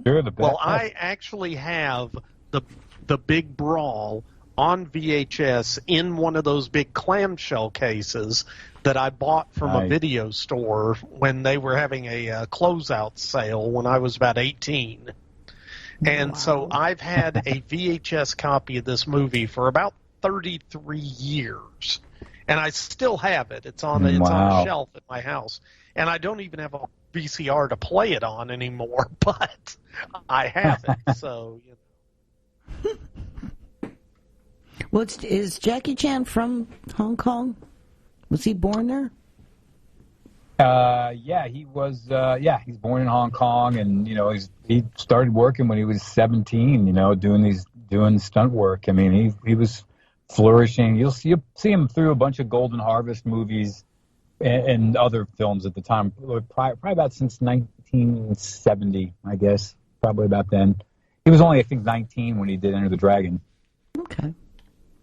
Yeah, because he was born in, 54, I think, something like that. So, yeah. Yeah. Oh, I didn't know that. Okay. Yeah. So, I mean, he's still doing movies today, and he is extremely prolific. And, I mean, as Michael said, he's one of the most successful, martial artists to come out of Hong Kong, financially as a filmmaker and as an actor. Shit, he has like 6 things in post-production or pre-production right now. Yeah. Wow. There's an announced film that he's in, Jackie Chan Down to Earth. It's a documentary on him. Yeah. There's actually I just got to see a private screening of a film. Oh, what's it called? It's a documentary. It's about to get released, and it's all on the Hong Kong stuntmen from that period, and it's really good. I mean, it's really well made. And they interview Jackie, Sammo, all the guys from that, Donnie Yen, everybody gets interviewed, but it's just all talking about how the stuntmen were and survived and were paid and were treated. And I think it's called Chinese Stuntman, actually, I think. So keep your eyes peeled for that if you have any interest in that whole system. It's pretty cool. I'm definitely interested in Chinese Stuntman. I'm seriously interested in that one. Well, type it into Google as we're talking. Oh, okay. I'll type it in. I'll get right on that, Mary. Okay. I wouldn't want to be one of those stuntmen. I mean, Jackie Chan broke, his nose 3 times, his ankle, most of the fingers in his hand, both cheekbones and his skull during his life. I find it hard to believe that he's broken his nose only 3 times. And and one of the things, if you watch a lot of his movies, especially the 90s films, in the 90s films, and I think Rumble in the Bronx may have been the first one where they did this, they did the thing that they did with a lot of the movies with Burt Reynolds, which is during the ending credits, they would play outtakes. But in Burt Reynolds movies, they were playing goofy outtakes. In Jackie Chan movies, they were playing the outtakes of when his stunts go wrong. Ooh. Yeah. Yeah, and you see some horrific stuff happen to Jackie Chan. And I mean, I think it was Rumble in the Bronx where he broke his arm when he was jumping on a hovercraft, if I'm not mistaken. And yeah, I mean, you just see some terrible stuff happen to this poor guy. And you know, anytime people gripe about, oh, I broke a nail, oh, you know, whatever, I think about Jackie Chan, you know, just jumping off buildings, breaking his arm, getting up and being like, okay, let's put this in a splint so I can finish the scene, you know. So, I mean, it's got to be, I mean, he's 67 years old at this point, so I would hazard a guess that he's paying for all those broken bones in spades, but still, I mean, it's incredible, you know. Yeah. Wait, it says he has his own stunt team called the Singaban Band. What does that mean? One of the stunt men from that team is a guy I've worked with before, a guy named Andy Chang. He did a movie with me called U.S. SEALs 2, and he kind of went on. He was like one of Jackie's number one guys, and he would double it. But Jackie's became really influential to the whole stunt team. You know, the whole stunt industry actually in Hong Kong, and you know, he's sort of like the Sifu of all the stuntmen now, you know, and just in terms of, but there was a group of them. There was Sammo and Jackie and Yun Bu and a couple of these guys that all came out of the Peking Opera together, and they were known as the Seven Little Fortunes, and they sort of all went on to do their own, make their own marks, and whether stuntmen or directors or, you know, in some cases actors, but they all stayed together and had this stunt team where they would all work with each other, and they all pop up in all of Jackie's films. As a matter of fact, there's one film, I'm just going to throw it out there. I know we're not kind of off him a little bit, but Sammo Hung, who was one of the Seven Little Fortunes, he was the heavy guy at the beginning of Enter the Dragon that's fighting Bruce Lee. He did a movie he directed, and he's a great director, called Eastern Condors, and it's a Vietnam martial arts movie. And if you ever get a chance to want to watch one, watch this one. It's got some of the most amazing action sequences ever, and the fight scenes at the end are the best. Okay, so what you can't see right now, folks, is me taking notes of the movie names here. Yeah, see, I'm going to have to listen to the podcast and take notes myself. Well, see, Eastern Condor, great, yeah. Yeah. What's the Peking Opera? The Peking Opera was as it sounds, you know, a troupe of people. Parents would send their tiny little kids off, basically to the school where they would just it's like Shaolin Temple. It's like go. And there's like a movie called Painted Faces that Sammo Hung did later. It was a biography on his experience in the Peking Opera, because these little kids were just brutalized by these teachers. You know, you get up at the crack of dawn, they'd be whipping you with sticks, forcing you into splits, teaching you to do martial arts and to perform, and because that's what they would do, is they'd go on and perform as a troupe and tour and make money that way, and that's where these guys all came out of. So, and then they went into film. They just all ended up, they all made success for themselves. Yun Bu, Yun Hua, Jackie, I'm forgetting all their names, but there are 7 of them. And yeah, I mean, that's what the Peking Opera was, a very brutal school, I guess, for performing arts. Ooh, okay. Man. So who else was in this? Well, there were a couple of people other than him. I mean, you know, you had some fairly big names in it, actually. Mm-hmm. I mean, it was what we had. Jose Ferrer was in it. Yeah, he played the.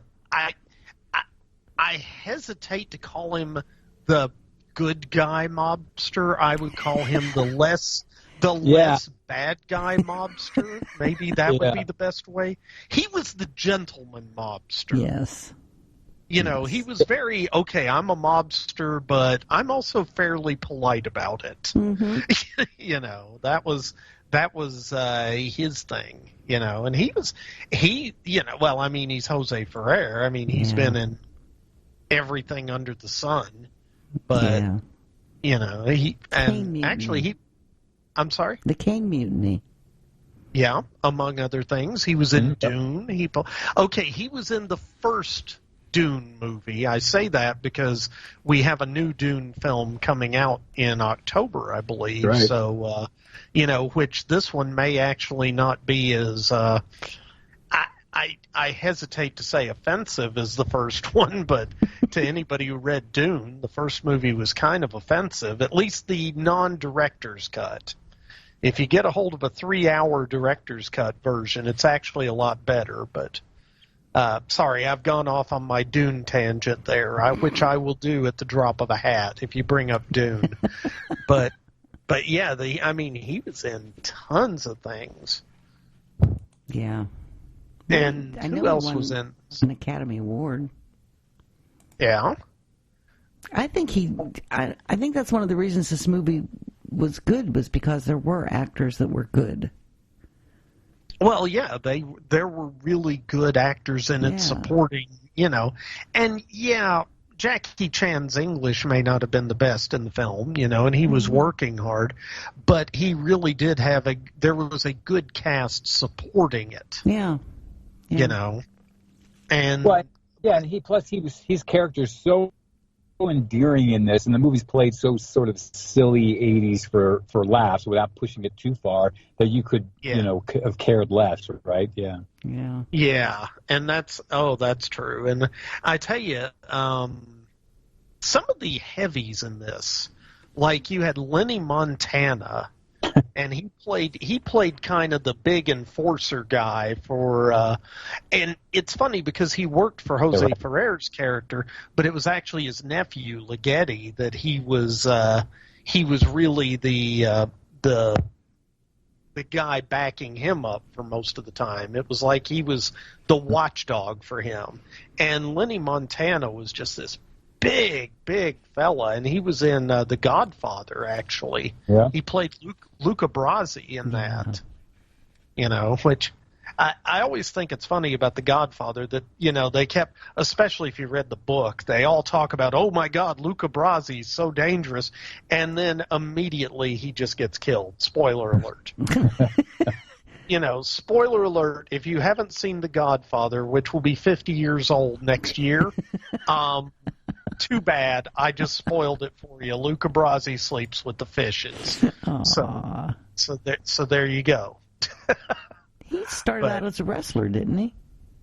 God, I swear to God, they had every wrestler that was working at the time in Big Brawl. I mean, but yeah, this guy did start out as a wrestler. I'll tell you though, I want to tell you something though. The guy in the very beginning of the movie, the very first fight, you've got Jean LaBelle, who would probably have beaten every single one of the people in that movie. I'll tell you that right now. Wow. I thought the Kiss guy was in it. Was in that first one. Well, okay, that was Hard-Boiled Haggerty. Don Stancic, I guess is how you say his name, but he was Billy Kiss. Yeah. And then the other guy, what was the other gentleman's name? Jean LaBelle. Okay, that's who he was. They call him Judo Jean LaBelle. I've known Jean for like 15 years. Jean, I can tell you something. Jean is the toughest dude you've ever met. I mean, he knew Bruce Lee, choked out Steven Seagal. I mean, this guy, he'll literally, when you meet him, what he would do is you'd say, hey, Gene, how are you? Nice to meet you. He goes, great. He goes, hey, put your hands on my throat. Try and choke me. And then you sit there and try and choke him, and his neck was so strong you could never do it. Wow. Oh, my God, that's brilliant. Man, see, I didn't even pay attention to him because I was paying more attention to the Kiss guy. Oh, well. Well, and that's the thing, he was you're supposed to do. Yeah, I mean, and he was in it for a very short period of time, and he was immediately beaten by Kiss. Yeah. And so, that's, I mean, apparently he was actually the inspiration for the Cliff Booth character played by Brad Pitt in Once Upon a Time in Hollywood. So, and I don't know if that's true or not, but that's what I've heard. So there you go. Who? H.B. Haggerty? No, Gene LaBelle. Oh, wow. Yeah. So, and I could totally see what you mean about him being the toughest guy in the movie. And so it is kind of doubly ironic that he's the first one to get beaten up and taken out by Kiss. Yeah. So who else was a wrestler in this movie? Well, I mean, Everybody, we had... it's kind of most of the fighters, I think, in it were wrestlers at one point or another. But, God. Patty Johnson? Was he a wrestler?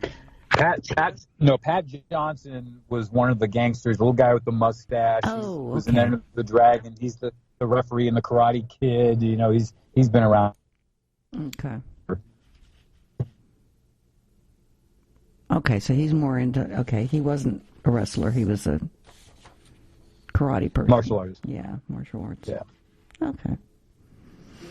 But, okay, so you had...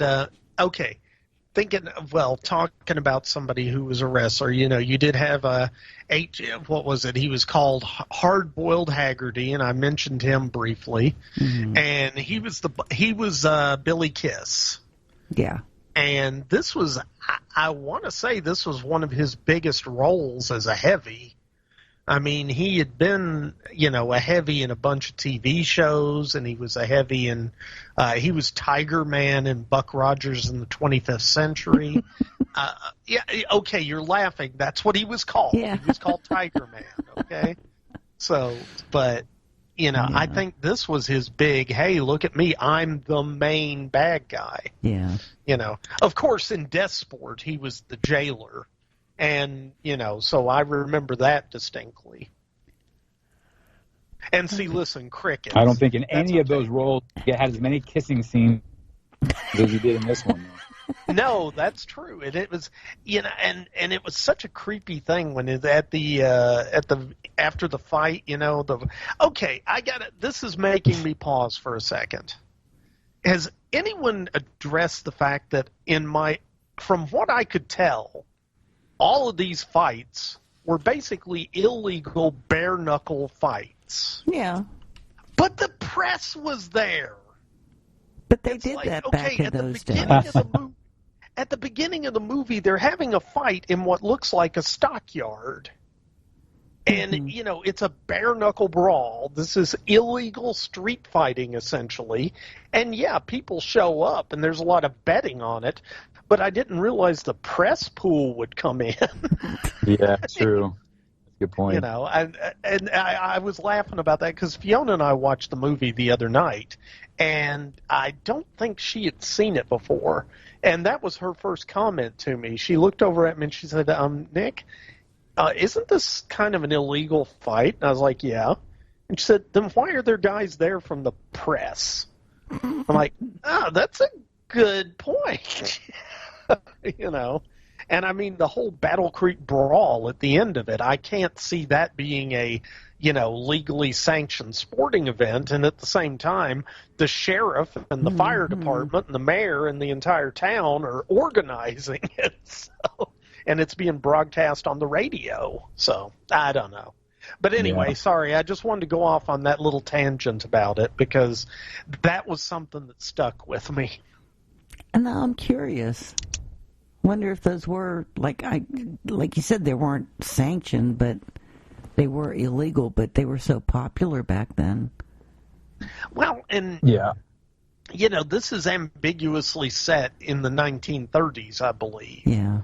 And so, this is kind of, if it was during the Great Depression, I'll be honest, other than drinking alcohol being an issue, I don't know that they were that bothered about chasing down illegal bare-knuckle brawling, As long as you weren't drinking, you could beat the hell out of anybody you wanted to, I guess. But, just don't have a beer. No, okay. So, okay. So was this supposed to be in the brawl itself? Was supposed to be in Texas, or was it supposed to be in Battle Creek, Michigan? No, it was Battle Creek, Texas. Okay. Yeah, no, it was Texas. That's where the cowboy hats were. That's what I thought. Yeah. But then I remembered the cereal place, Battle Creek, Michigan, and I wondered. Yeah, the Kellogg's really built Battle Creek, Michigan, but but no, this wasn't the cereal Battle Creek. Okay. This was the Texas Battle Creek. Okay. Because it starts out in Chicago, so I thought Michigan would be easier. How'd they get all those people to go down to Texas?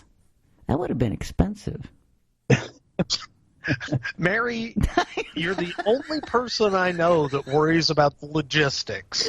Well, it's like when he goes to San Francisco to pick up. He rode a train. But still, that would be expensive. He got on a train, Mary. His brother gave him a ticket and said, "Get on the train." I know, but that would be expensive, and this was the 30s, and that was and she only was in it for one scene, but wasn't that Rosalind Kwan? And that's playing and she's only had one little scene. Yes, and I think it's so funny because she's billed fairly high in the credits. Yeah. And it's like she's in the film for less than 2 minutes. Yep. And I don't think she ever says a word. She's just there. She just said about your brother wrote to me or something like that. I guess oh, that's right. She did say the one line. Yeah. Okay. She said enough that they had to pay her for a speaking role. Well, that's that works. it. Yeah. Yeah. Because if she hadn't said anything, she would have practically been an extra. She has done so much stuff. Well, yeah. She was. The big thing that a lot of the Trekkies will remember her for was being the, being Chief O'Brien's wife on Deep Space Nine. Oh. From Star Trek. Okay. Yeah. I remember the Joy Luck Club. She played, okay. Yes, she was in the Joy Luck Club, which is possibly one of the most influential films promoting Asians made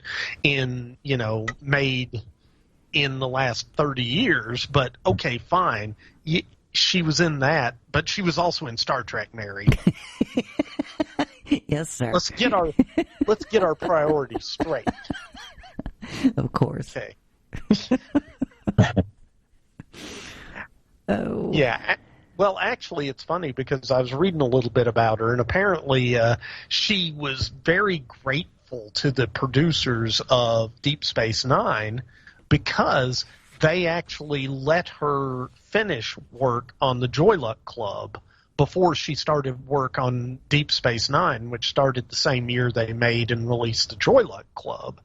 And so it was going into Star Trek Deep Space Nine was going into production, but she was already an established character because she and Chief O'Brien had hooked up during Star Trek The Next Generation.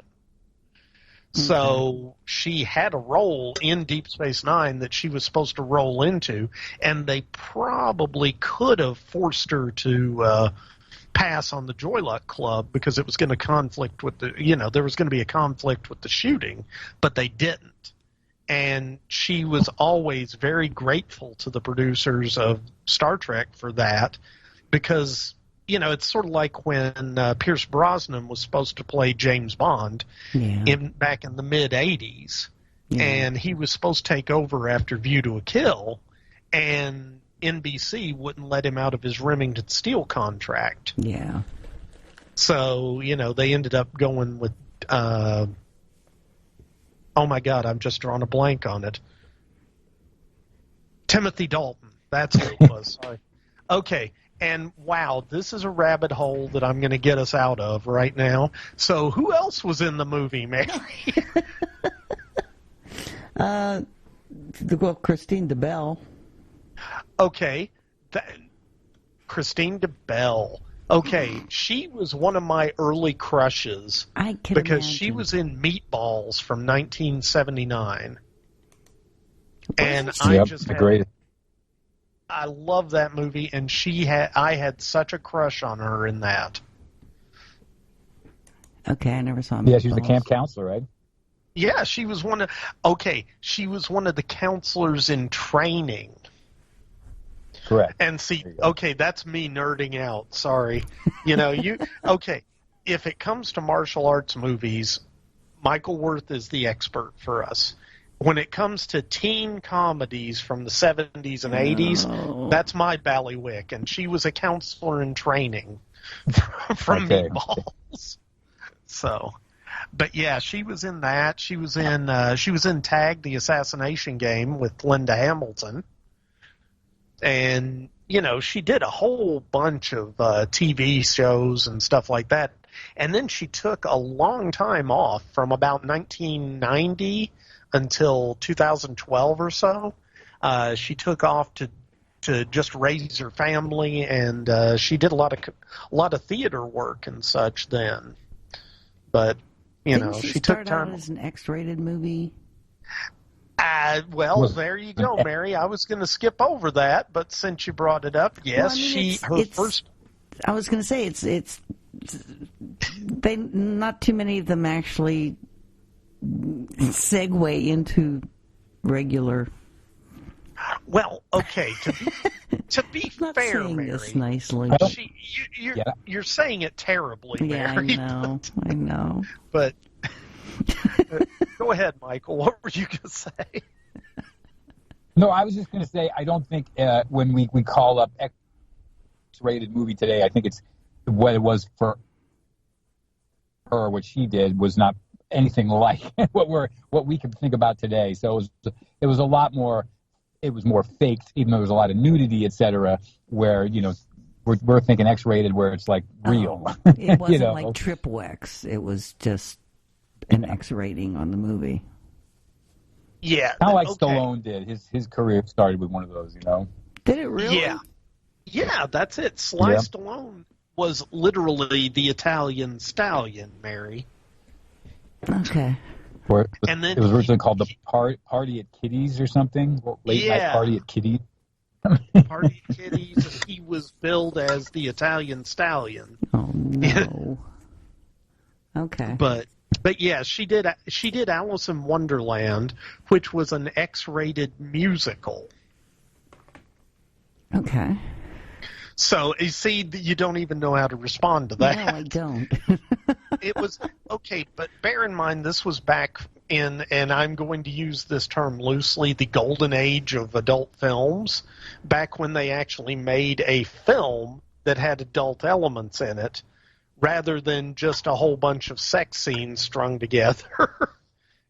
But anyhow, I'm not going to profess to be an authority there. But, she did. Her first film role was in Alice in Wonderland, the adult musical.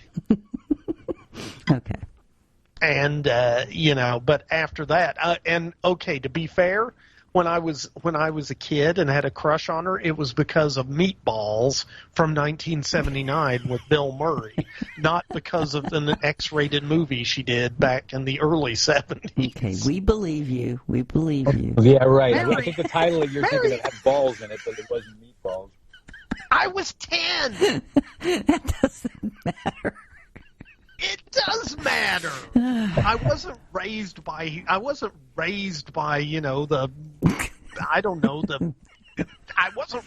heathens, Mary. Okay. Here, little Nick, watch some adult movies while we go to the bowling alley and smoke crack. Thanks, Nick's family. I could just see you getting into Nick. Well, Nick Brown's his stage name, but Nick Lovelace is his family name. That's actually okay. There's a thing that goes around that's how do you make your porn name, and your porn name is supposed to be the street you grew. It's what is it? Your first name is your first pet, and your last name as your porn name is the street you grew up on. And so my official porn name would be Frisky Kickapoo. Thank you. I want everyone to know that. Kickapoo? Yes, I grew up at 511 Kickapoo Trail. Okay, Mary. Okay. Are you done laughing at my childhood now? Wasn't there a Kickapoo Joy Juice something? An old cartoon? Okay. Mary, I think now you're the one smoking the Kickapoo. If you know what I mean. Well, mine would have been Mitzi Monessen, so.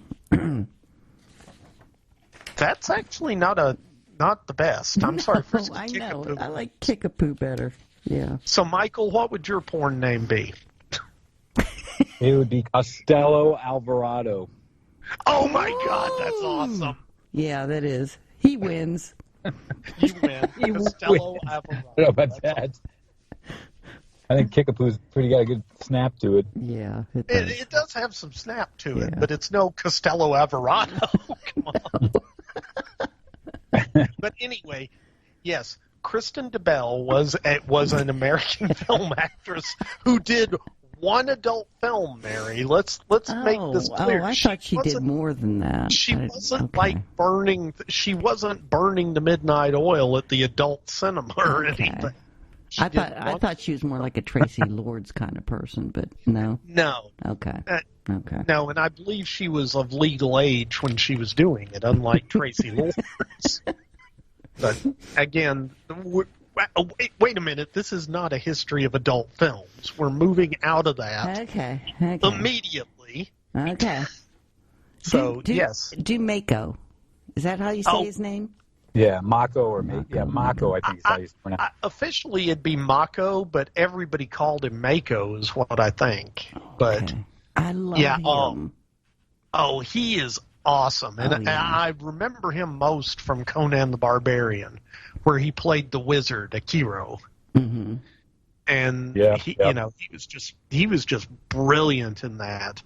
But he was in a movie called Sand Pebbles with Steve McQueen, and if you've ever seen that, that is a really, really good movie. I sang that song. The Sand Pebbles? Yeah, the opening song for that. What was the name of it? Oh. It's been too long. Never mind. You sang a song from the Sand Pebbles. Mako's great. Were you going to sing a song? I didn't want to interrupt that. No, I don't even remember what it was now. Which is sad. I'm going to have to go look that up now. The song from the Sand Pebbles.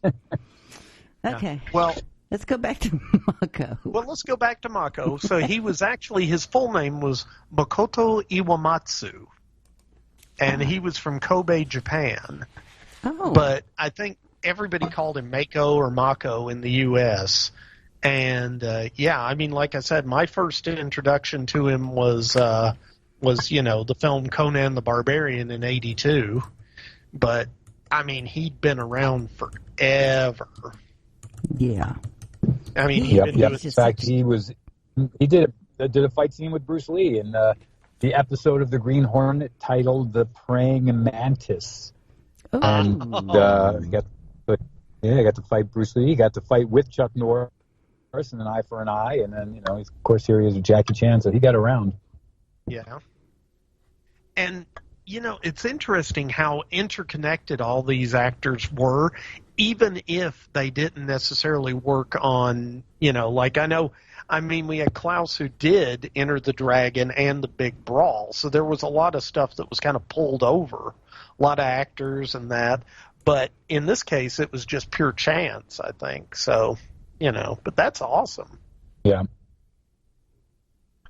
But, and he did a ton of movies. And I have to say he did Conan the Destroyer, too, playing basically the same character, but he had a bigger role in the film.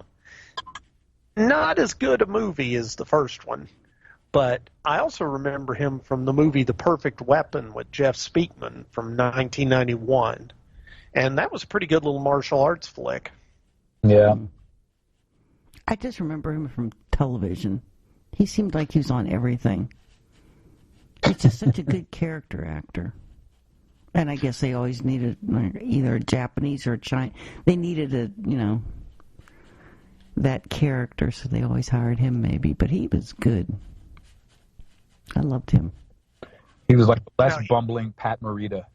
Mm-hmm. Yeah, that's Well, and to me, he was like a Pat Morita who actually could kick your butt really, really effectively. And don't get me wrong, Pat Morita, you know, the Karate Kid and stuff was great, but honestly, Mako just seemed like he was going to kick your butt every time he looked at you. Even when he smiles, he would smile and it looks like he's going to kick your butt. Yeah.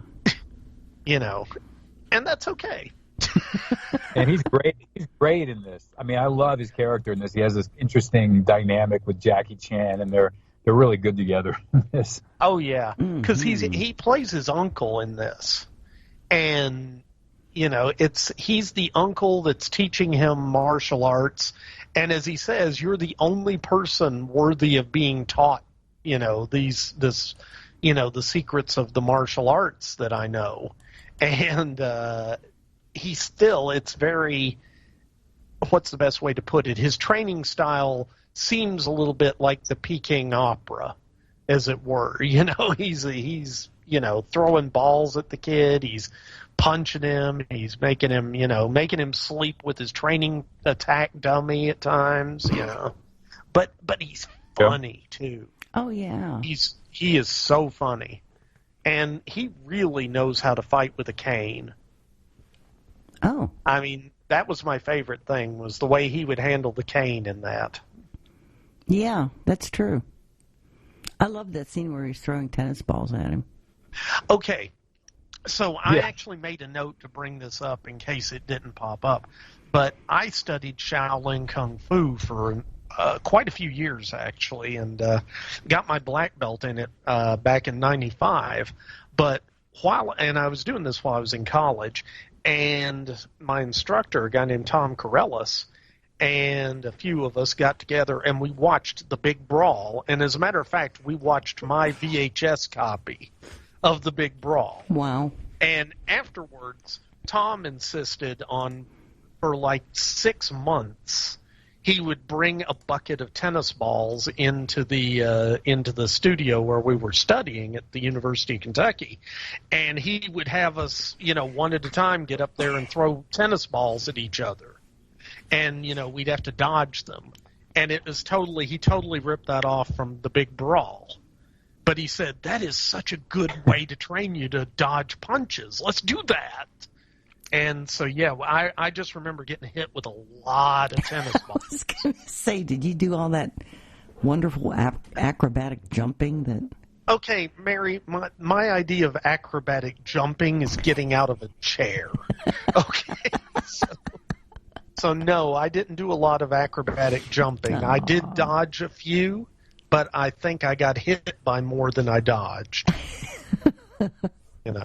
Aww. I mean, it's sort of like, you know, if we'd gone old school, the way Rip Torn taught it in dodgeball, you know, if you can dodge a wrench, you can dodge a ball.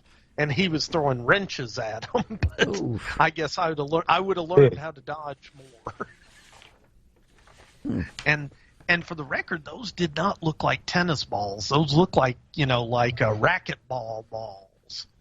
Oh. And there's a big difference between a racquetball and a tennis ball. If you've ever been hit by one or the other. Okay, because a racquetball is a really hard rubber ball with a core, and a tennis ball is just a little, you know, it's essentially a hollow ball. So yeah, that's pretty painful. But I love that scene. Yeah, that was good.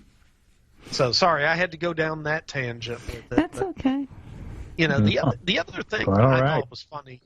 Yeah. Well, and he kept getting on Jackie Chan's character, you know, Jerry, about, hey, he's like, oh, you've got to be pure. You've got to be pure. Yeah. And then he would go off and get with his chiropractic patients. Yeah. Yeah. So, you know, don't have sex, Jackie Chan, but I'm going to go have sex because I'm the teacher. I don't have to be pure anymore, I guess. Good role model. Do as I say, not as I do. Yeah, God love him. But that's the advantage of being the teacher, I guess. Yep. And now we talked about H.B. Haggerty, who was he was Billy Kiss in this, and he was cool. He was a big guy, big wrestler. Creepy. Well, he was supposed to be kind of creepy, Mary. He was the bad guy. He did it well. He did it well.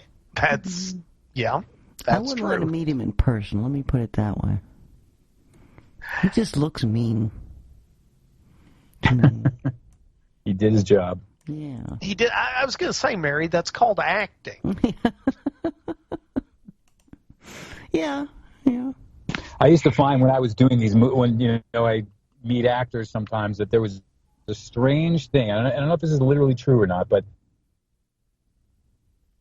actors that ended up playing bad guys in movies tends to be really, really nice in person.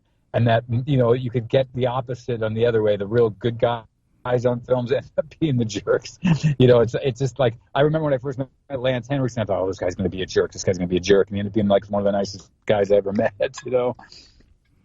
That reminds me, when are you going to put that movie out? Bring Me the Head of Oh, God. I know. I've been wanting to see that. I actually am glad, on a quick note, I'm glad we waited, because the series stuff is so popular now and they're looking for content.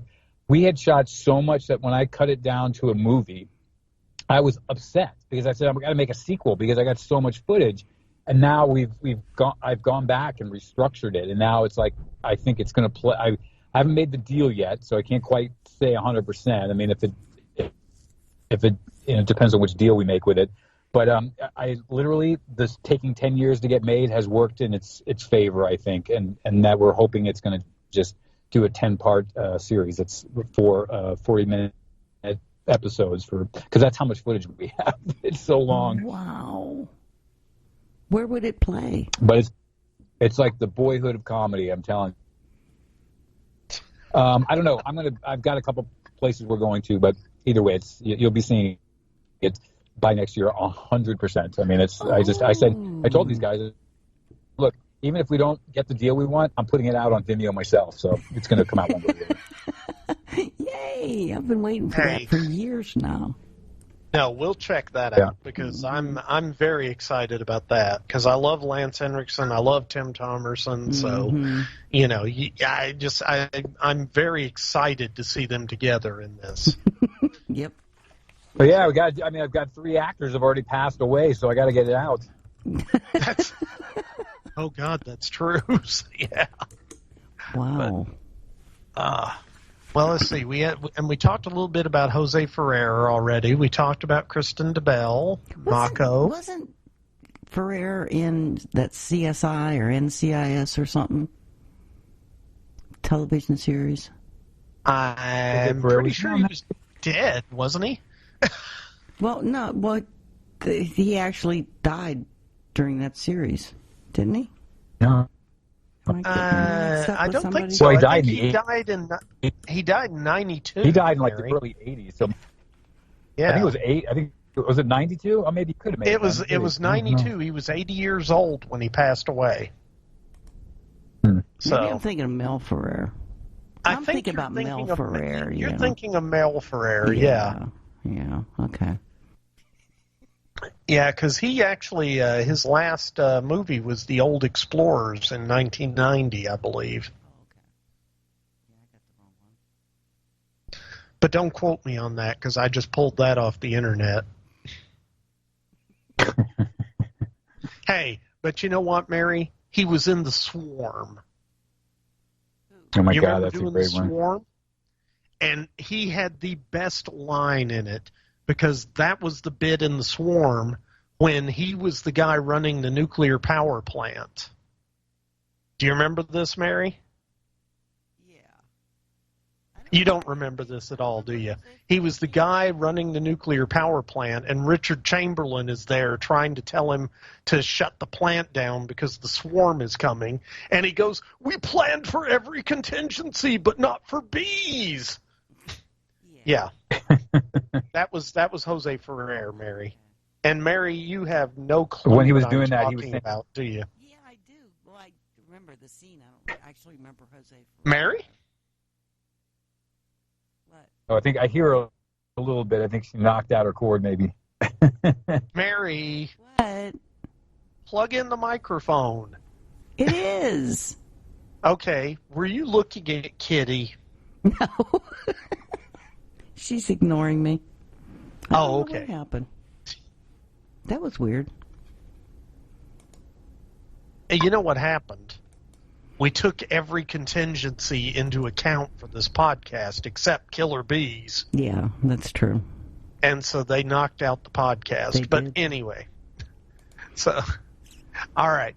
And, you know, we mentioned Rosalind Chow, I guess, from who was May. Mm-hmm. And, okay, there was also Larry Drake was in this briefly. You guys remember Larry Drake? No. Okay, he was the guy who was the announcer during the roller derby scene, like the race. Yeah. And he was in, okay, he was probably best known because I think he won a couple of Emmy Awards for his work as Benny Stulwitz in L.A. Law. But my favorite thing, though, was he was the bad guy Durant in Darkman. Oh, okay. Yeah, and he had the most evil scene ever when he's using the cigar cutter to cut the guy's fingers off. Mm-hmm.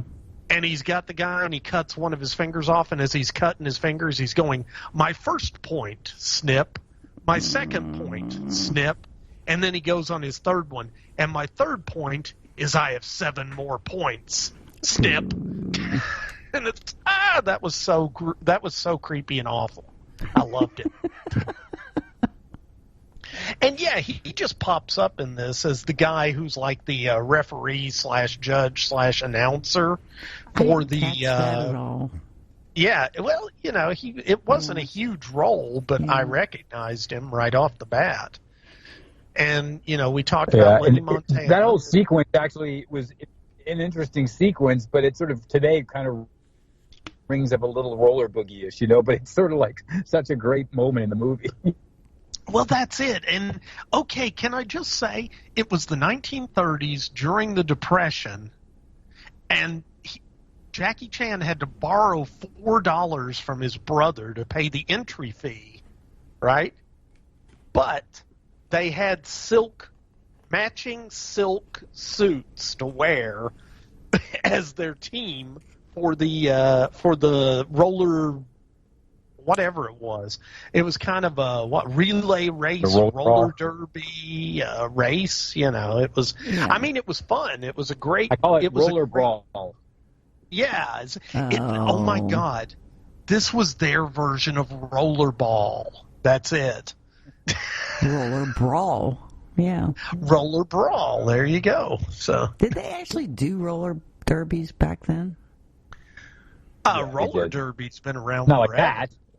Not like that, no. But roller derby's been around, yeah. Oh, okay. And definitely not like rollerball. Well, no. But okay. Who else was in this? Let's see. Oh, there was what's his name? Chow Li Chi. Did I say that correctly, Michael? Because Chow Li Chi. Which one would? He played Jackie Chan's dad. Oh. Oh, his dad. Yeah, his dad. Yeah. And this guy, you know, he had been in a ton of TV and films, too. He was kind of like Mako in that he constantly appeared in different things as, you know, kind of one of your Asian characters. I mean, he was in Big Trouble in Little China as Uncle Chu. And he was actually in the Joy Luck Club, too, which I thought was kind of funny. So, not his role in the Joy Luck Club, but the fact that he was in it. And ironically, he played one of the elders in Dragon, the Bruce Lee story. So, you know, so he had a lot of stuff. Yeah. But, okay, the character of Jerry's dad in this, by the way, I understand why he did it, because it created the opportunity for some really good fight scenes. But him constantly yelling at Jerry not to fight? Yeah. Oh, my God, I just wanted to punch him. and he's like, I will wear out the mobsters. They will get tired of coming here to take my money if I just don't give them money. Yeah. It's like, no, they're just going to beat you to death and cut off your hands. That's beside the point. Ugh, man, sorry. I'm going down another rabbit hole here. Mm-hmm. He is a great character actor, too, though. He was in everything, Yeah, well, God, yes. But, okay, was there anybody else we want to talk about that was in this? I can't think anybody. Well, yeah, I mean, just like you said, you just had a bunch of these stuntmen that were getting, like, bumped up roles to play the martial artist, like you mentioned. Actually, the two guys, the only other, because one of the things about this movie is you had Jackie Chan, like you were talking earlier about this, who had this particular way of fighting that was very, to America at the time, nobody had seen it. That's why that movie did pretty well. It's just they weren't quite ready for it as they were later in the 90s when he did, the Rumble in the Bronx, but it did, it did manage. It's being shot by Americans with American sentiment for how they were shooting fights at the time. And so it may not have captured the action quite as well as it could have. And the fight that he has with the Wu brothers, which was, what's his name, Sham Chimbo and Bruce Tong, they played the two Wu brothers. Both of those guys were from Hong Kong. In fact, Sham Chimbo was in Fists of Fury with Bruce Lee, and Bruce Tong went on, did a number of movies. I mean, he's done a few Bruce-splotation movies, and he's been around for a long time. And their little fight scene was kind of quick, but I mean, I think though I love the fight scenes, I think they're very creative, they're fun, which kind of they could have been better had Jackie's team been there to do it with him, because most of the time Jackie's also fighting these stuntmen that had yet to catch up with that kind of rhythm and speed that was common in Hong Kong films at the time. They're a little more like 1, 2, 3, boom. So here's Jackie going, and it was like it was a hard blend, but it worked. It just didn't work as well as it could have. No, I agree, and I think you kind of see that too when he's fighting the mobsters. The very first real fight scene in the film, that's the one also where his dad's yelling at him not to hit anybody. So the whole time he's having this fight scene, his dad's yelling at him not to hit anyone, so he's having to kind of not hit these guys, but still try to beat them up and defend himself. And so he's doing all these pratfalls, and he's doing all these flips and rolls, and, he gets them to hit each other, and it's an incredibly well-done scene. But, I think you're right. It would have been better if they could have had his stunt team there to work with him on it. Yeah. Because there were times when Jackie Chan's moving at about 10 speed, and the other actors are moving at about 5, And and you can sort of tell that, but...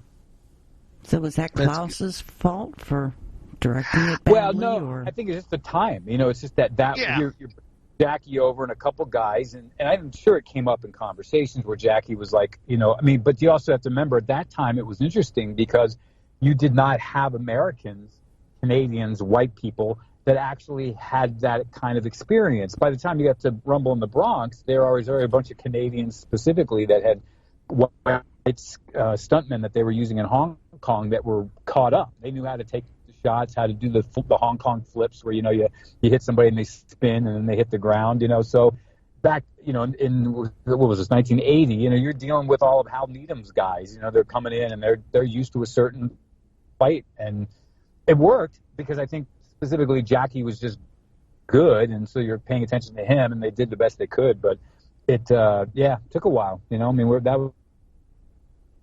That was a big, probably moment that shook everybody up a little bit. Like, we got to figure this stuff out. Yeah.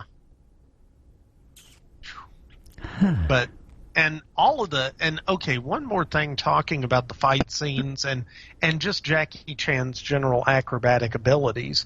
The very first time we see Jackie Chan, he climbs up on a bridge and is doing, he's doing sit-ups hanging from the bridge while, Kristen DeBell's character, she's just down in the car knitting and just sort of looking up at him, having a very casual conversation. Like she's been, it's obvious that they've been together for a while. Mm-hmm. And they're just having this casual conversation while he's doing sit-ups hanging from his feet while wearing a sweater. Mm-hmm. And I'm going to say, just by wearing a sweater, he made me hot. And there he is doing sit-ups, hanging upside down, doing sit-ups, and casually talking to her. And the whole time, he's hanging, about 50 feet up in the air. That was making me nervous. Well, and that's just the kind of stunts that Jackie Chan did. And it got me to thinking, and it's not, what he was doing was not parkour, but it was very much kind of, I would think, a grandfather to parkour. Yeah. This way of using his environment to move and using his environment as part of his movement and work, So just really interesting stuff. And, okay, one other thing and this was another thing that Fiona brought up to me. So this was set in the 1930s in the U.S. Gonna say nobody made a big deal about the fact that Jackie Chan's character, Jerry Kwan, was dating a white woman. Yeah. That was just something that it was never even mentioned, never even noticed.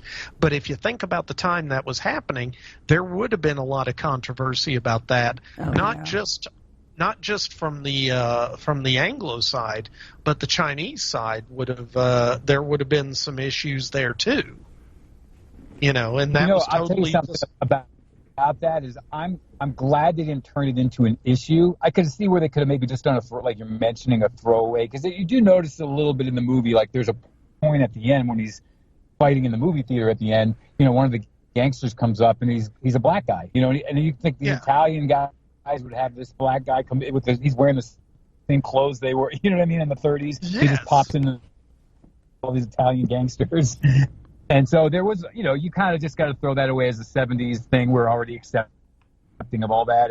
But I agree. I'm glad they didn't push it too far and make it a big issue, because it's always typical to make it sound like everybody hates it when people were intermingling. But at least it would have been thrown somewhere in a conversation, like how unusual it might have been at the time, Yeah. But I'm like you. I'm glad they didn't say anything about it. I'm glad it was kind of just an accepted thing. But honestly, to me, it felt like it was being more progressive than I would have expected from that time period. Because, even back then, remember, we had, what was the movie, Romeo Must Die? Not Romeo Must Die. Romeo is Bleeding or something with Jet Li and Aaliyah. That was it. It was Romeo Must Die, yeah. And there was this whole thing that they originally filmed scenes where there was a bit of romantic interplay between Aaliyah and Jet Li. And audiences hated it so much that they completely pulled that out of the film and made their relationship 100% platonic. Really? Yeah, and this was back in 2002. Yeah. So, 20 years after they made this film, and it was still something that would come up. So, but again, I'm glad it didn't, but it was something that, I guess, I grew up watching the film. Like I said, I've seen it 18 million times since the early 1980s, and Fiona, I think, had maybe seen it once before, but maybe not even once.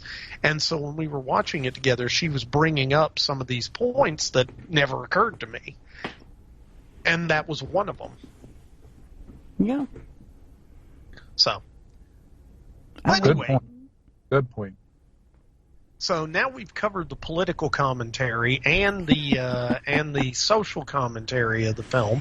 I want to know why they considered it a dud. Because I think it overall made like $20 million worldwide.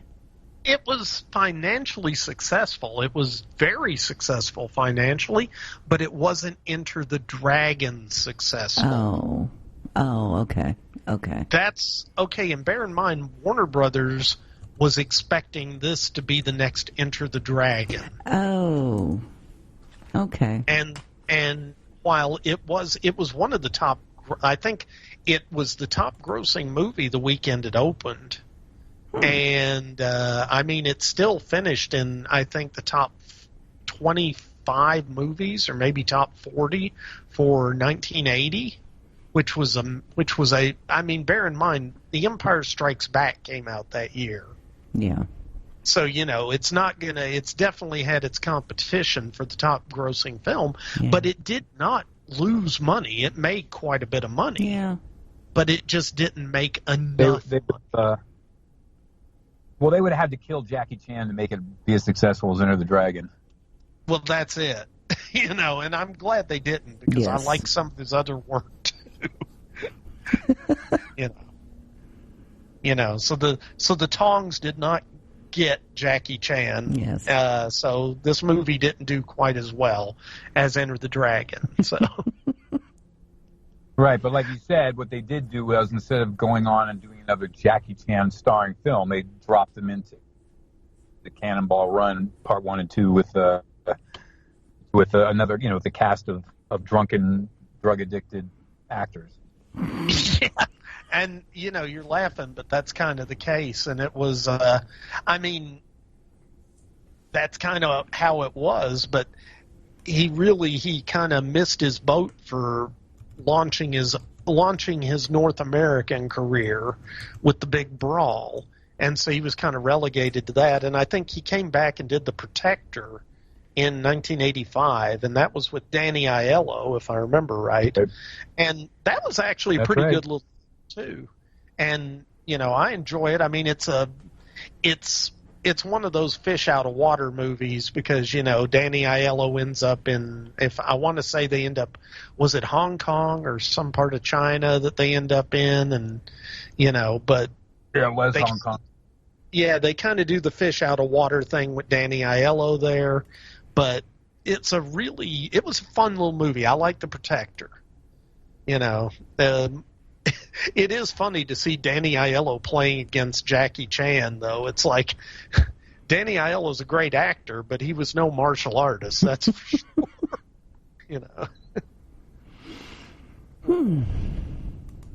But yeah. Yeah. So anything else we want to say about this? Any other insights? Well, like I said, I think it's an interesting historical film from a perspective of, we had Enter the Dragon, which was wholly an American produced film with martial arts, and then here was a movie that in a sense was having to learn to adapt to that style of martial arts in regarding the action, which it captured it like we just talked about, it brought it like you said, there was something that we weren't ready for, something about it. Maybe it was because of the period that it was set in. Who knows? Maybe there could be a number of things, but it didn't quite click. But like I said, I truly believe, out of Robert Clouse's filmography outside of Enter the Dragon, which Enter the Dragon was not like per se some, well-made movie. I mean, it's not like in the sense of it being, beautiful cinematography, well-designed, amazing writing. And neither is the Big Brawl, but in fact, in some ways, I would think the Big Brawl actually has better craft of cinema than Enter the Dragon does. I think Enter the Dragon survives just because it's such a beautiful, campy movie of the 70s with a phenomenal personality like Bruce Lee in it. But I think this movie's definitely worth seeing. It's one that you just want to see it. It's not going to be the epitome of Jackie Chan. Definitely not the epitome of martial arts films, but I do think it sits at the top. I mean, if you listen, I've seen all of Robert Clouse's movies, and I can tell you that both Enter the Dragon and Big Brawl are by far his two best movies.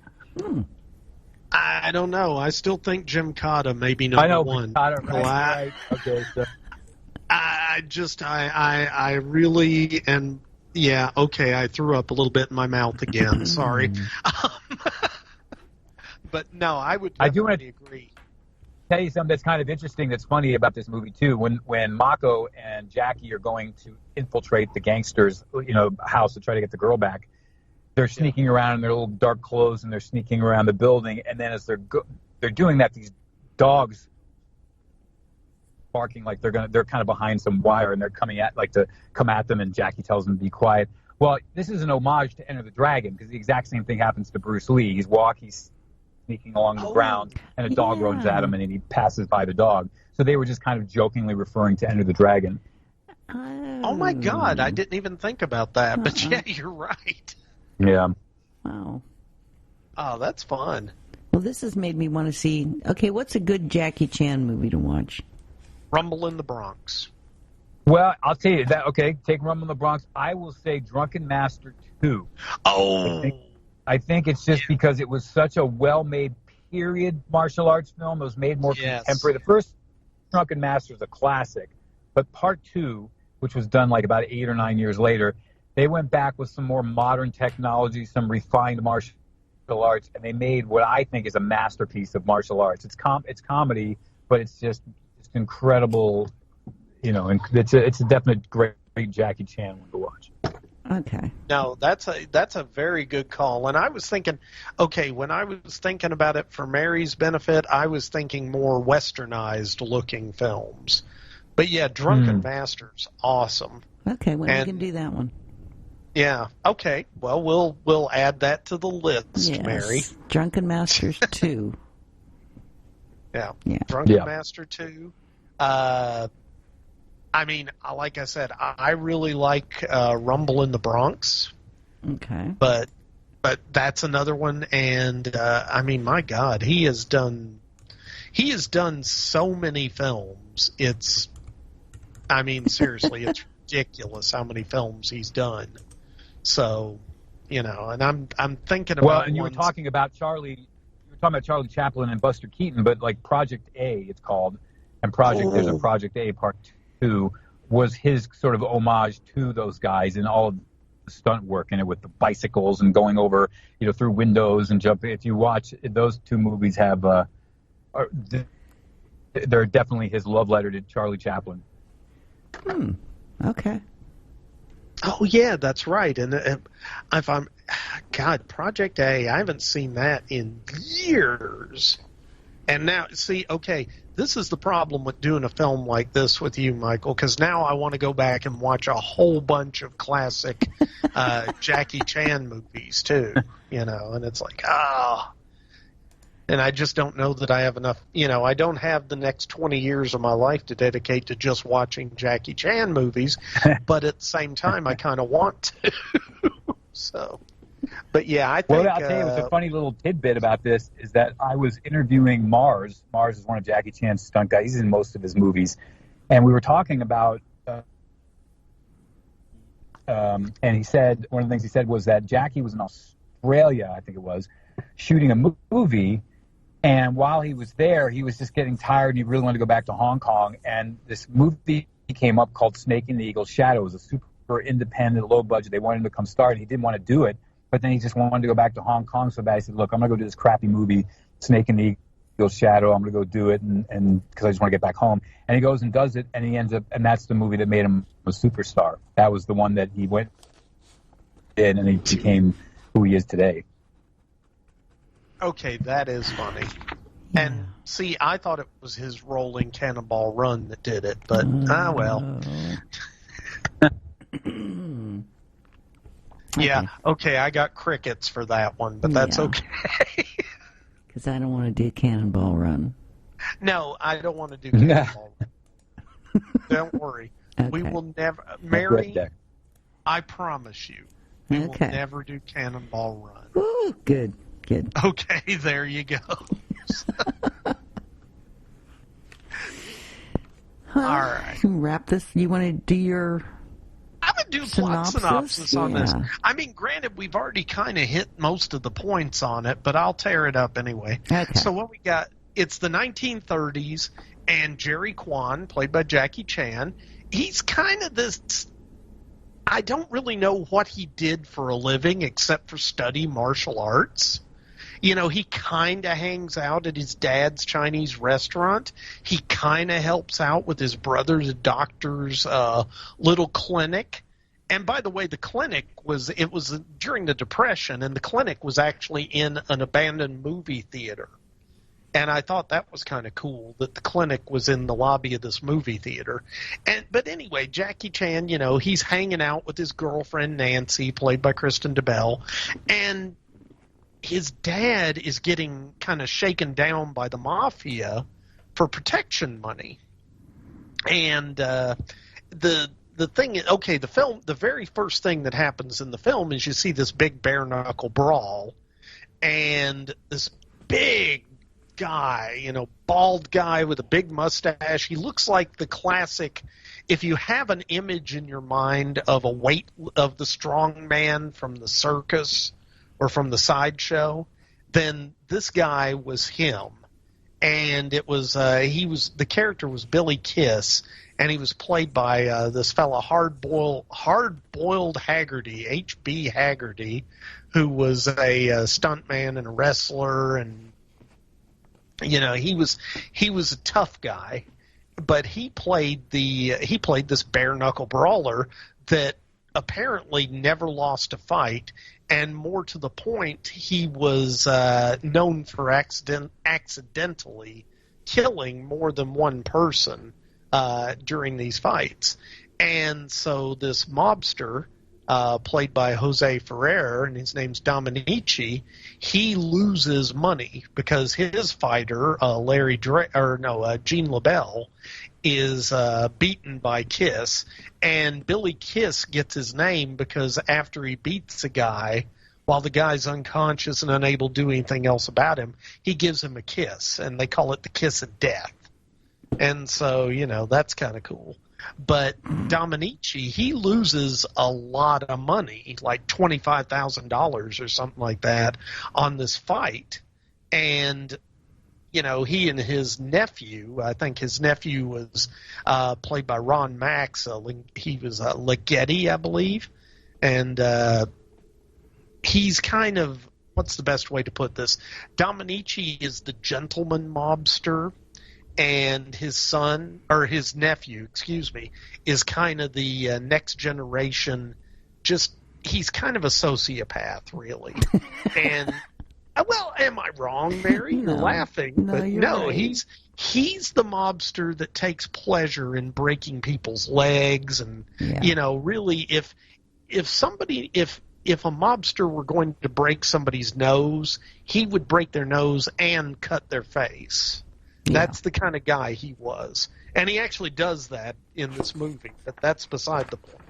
So Dominici's kind of upset that he's lost all this money on this fight, and there's this really big event coming up called the Battle Creek Brawl in Battle Creek, Texas, not Battle Creek, Michigan, for those playing at home. And this guy LaBelle was going to be Dominici's fighter in that event, but he's not able to fight because Billy Kiss just beat him practically to death. And Billy Kiss is going to be the other mobster, I think is Morgan. He's going to be his fighter. So he's kind of upset, but he sends his nephew and his nephew's henchmen out to do their regular protection money collection. And so they go to Mr. Kwan's restaurant, and, Mr. Kwan refuses to pay, and, the mobsters kind of rough him up. Well, Jerry gets there just in time to hear about it, and he actually goes out and throws tomatoes at them, and they come after him. And there's this big fight scene where his dad keeps yelling at him not to fight.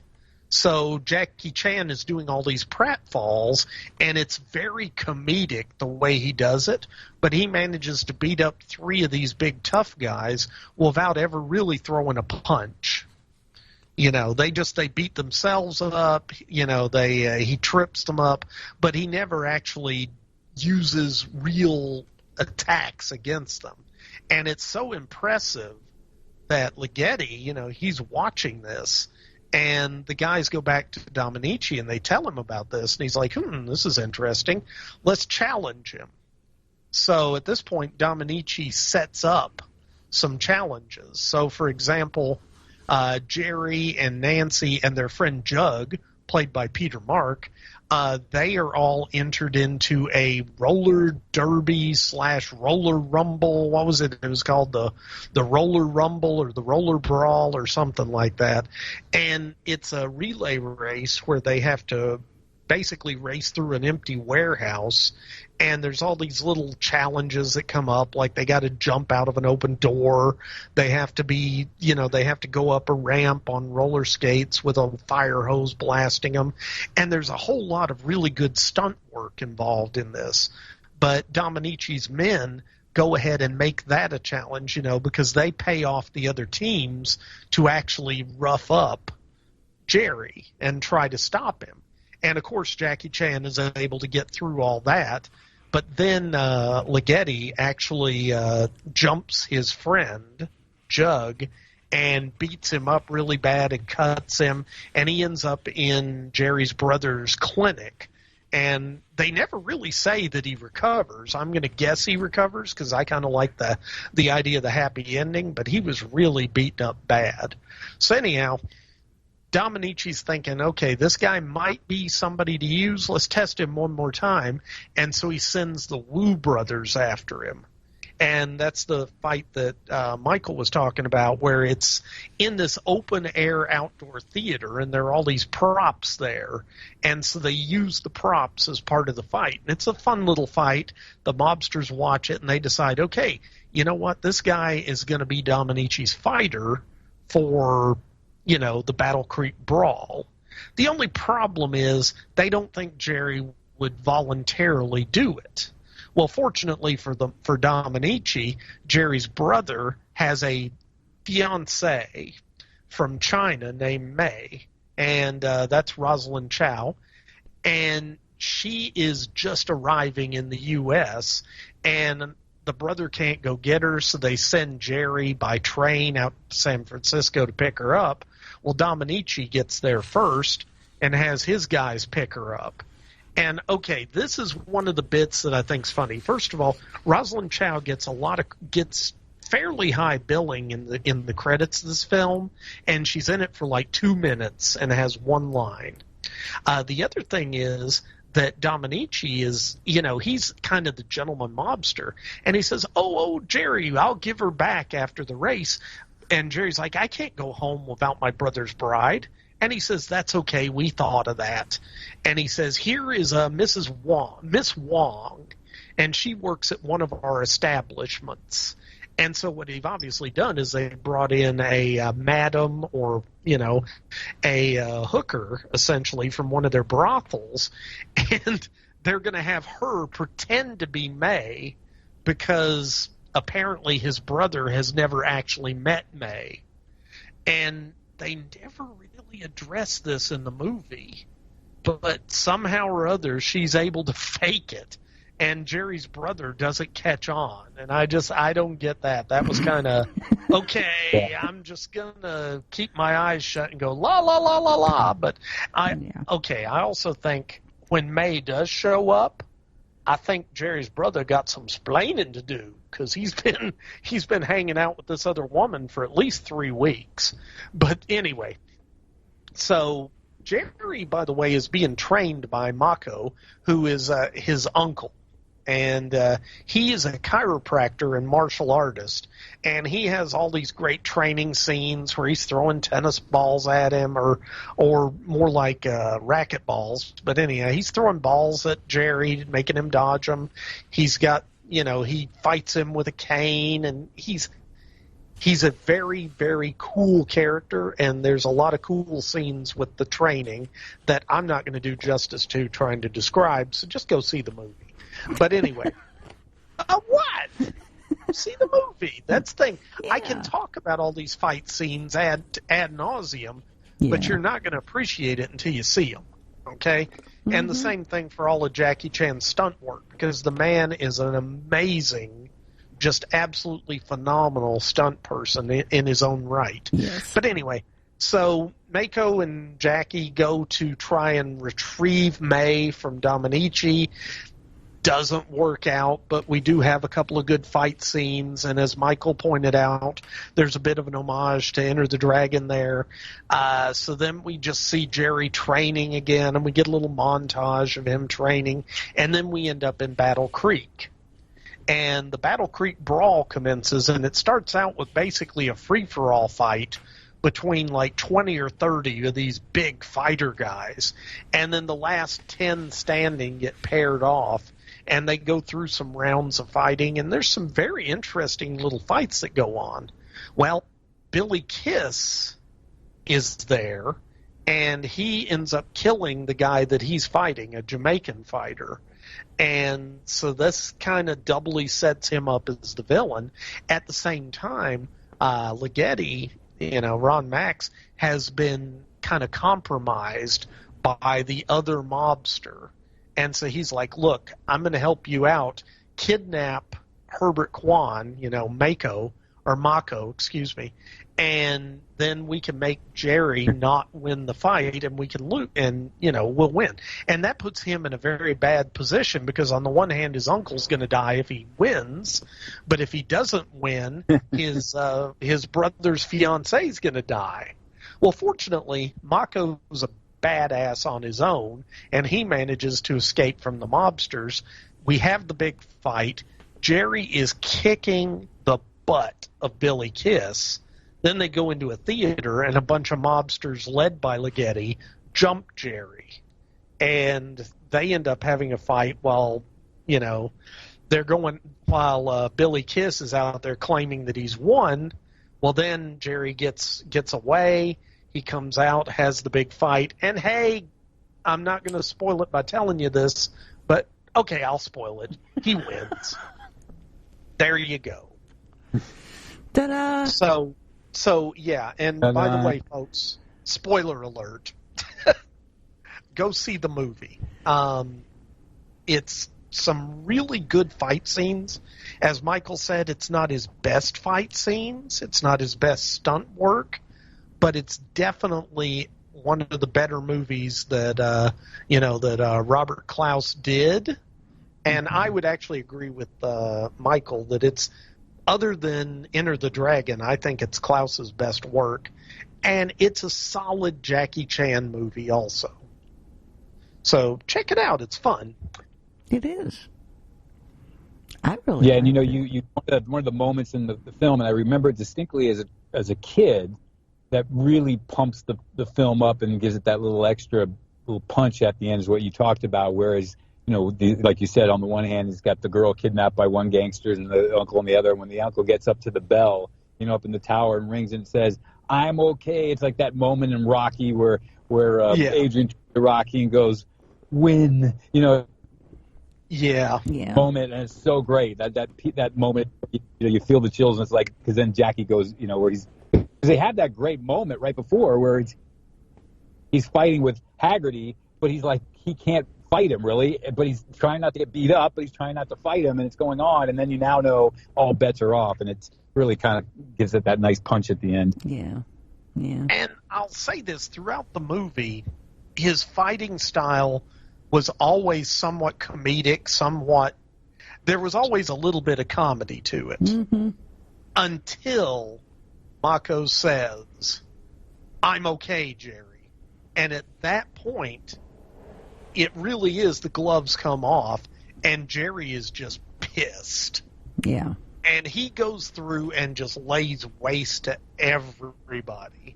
Because remember, Ligeti had cut up his friend and beat up his friend. And, Billy Kiss, he was beating him up and he got away. And it was just, all this anger was there. But one thing that I did notice was that Dominici, at the very end, it's like Jackie Chan, Jerry, he looks over at Dominici and he's just like, yes, of course I'll release her. It's just all very casual that I've kidnapped your brother's fiance. And it's like, okay, sure. Well, it's a happy ending then. So, Yeah.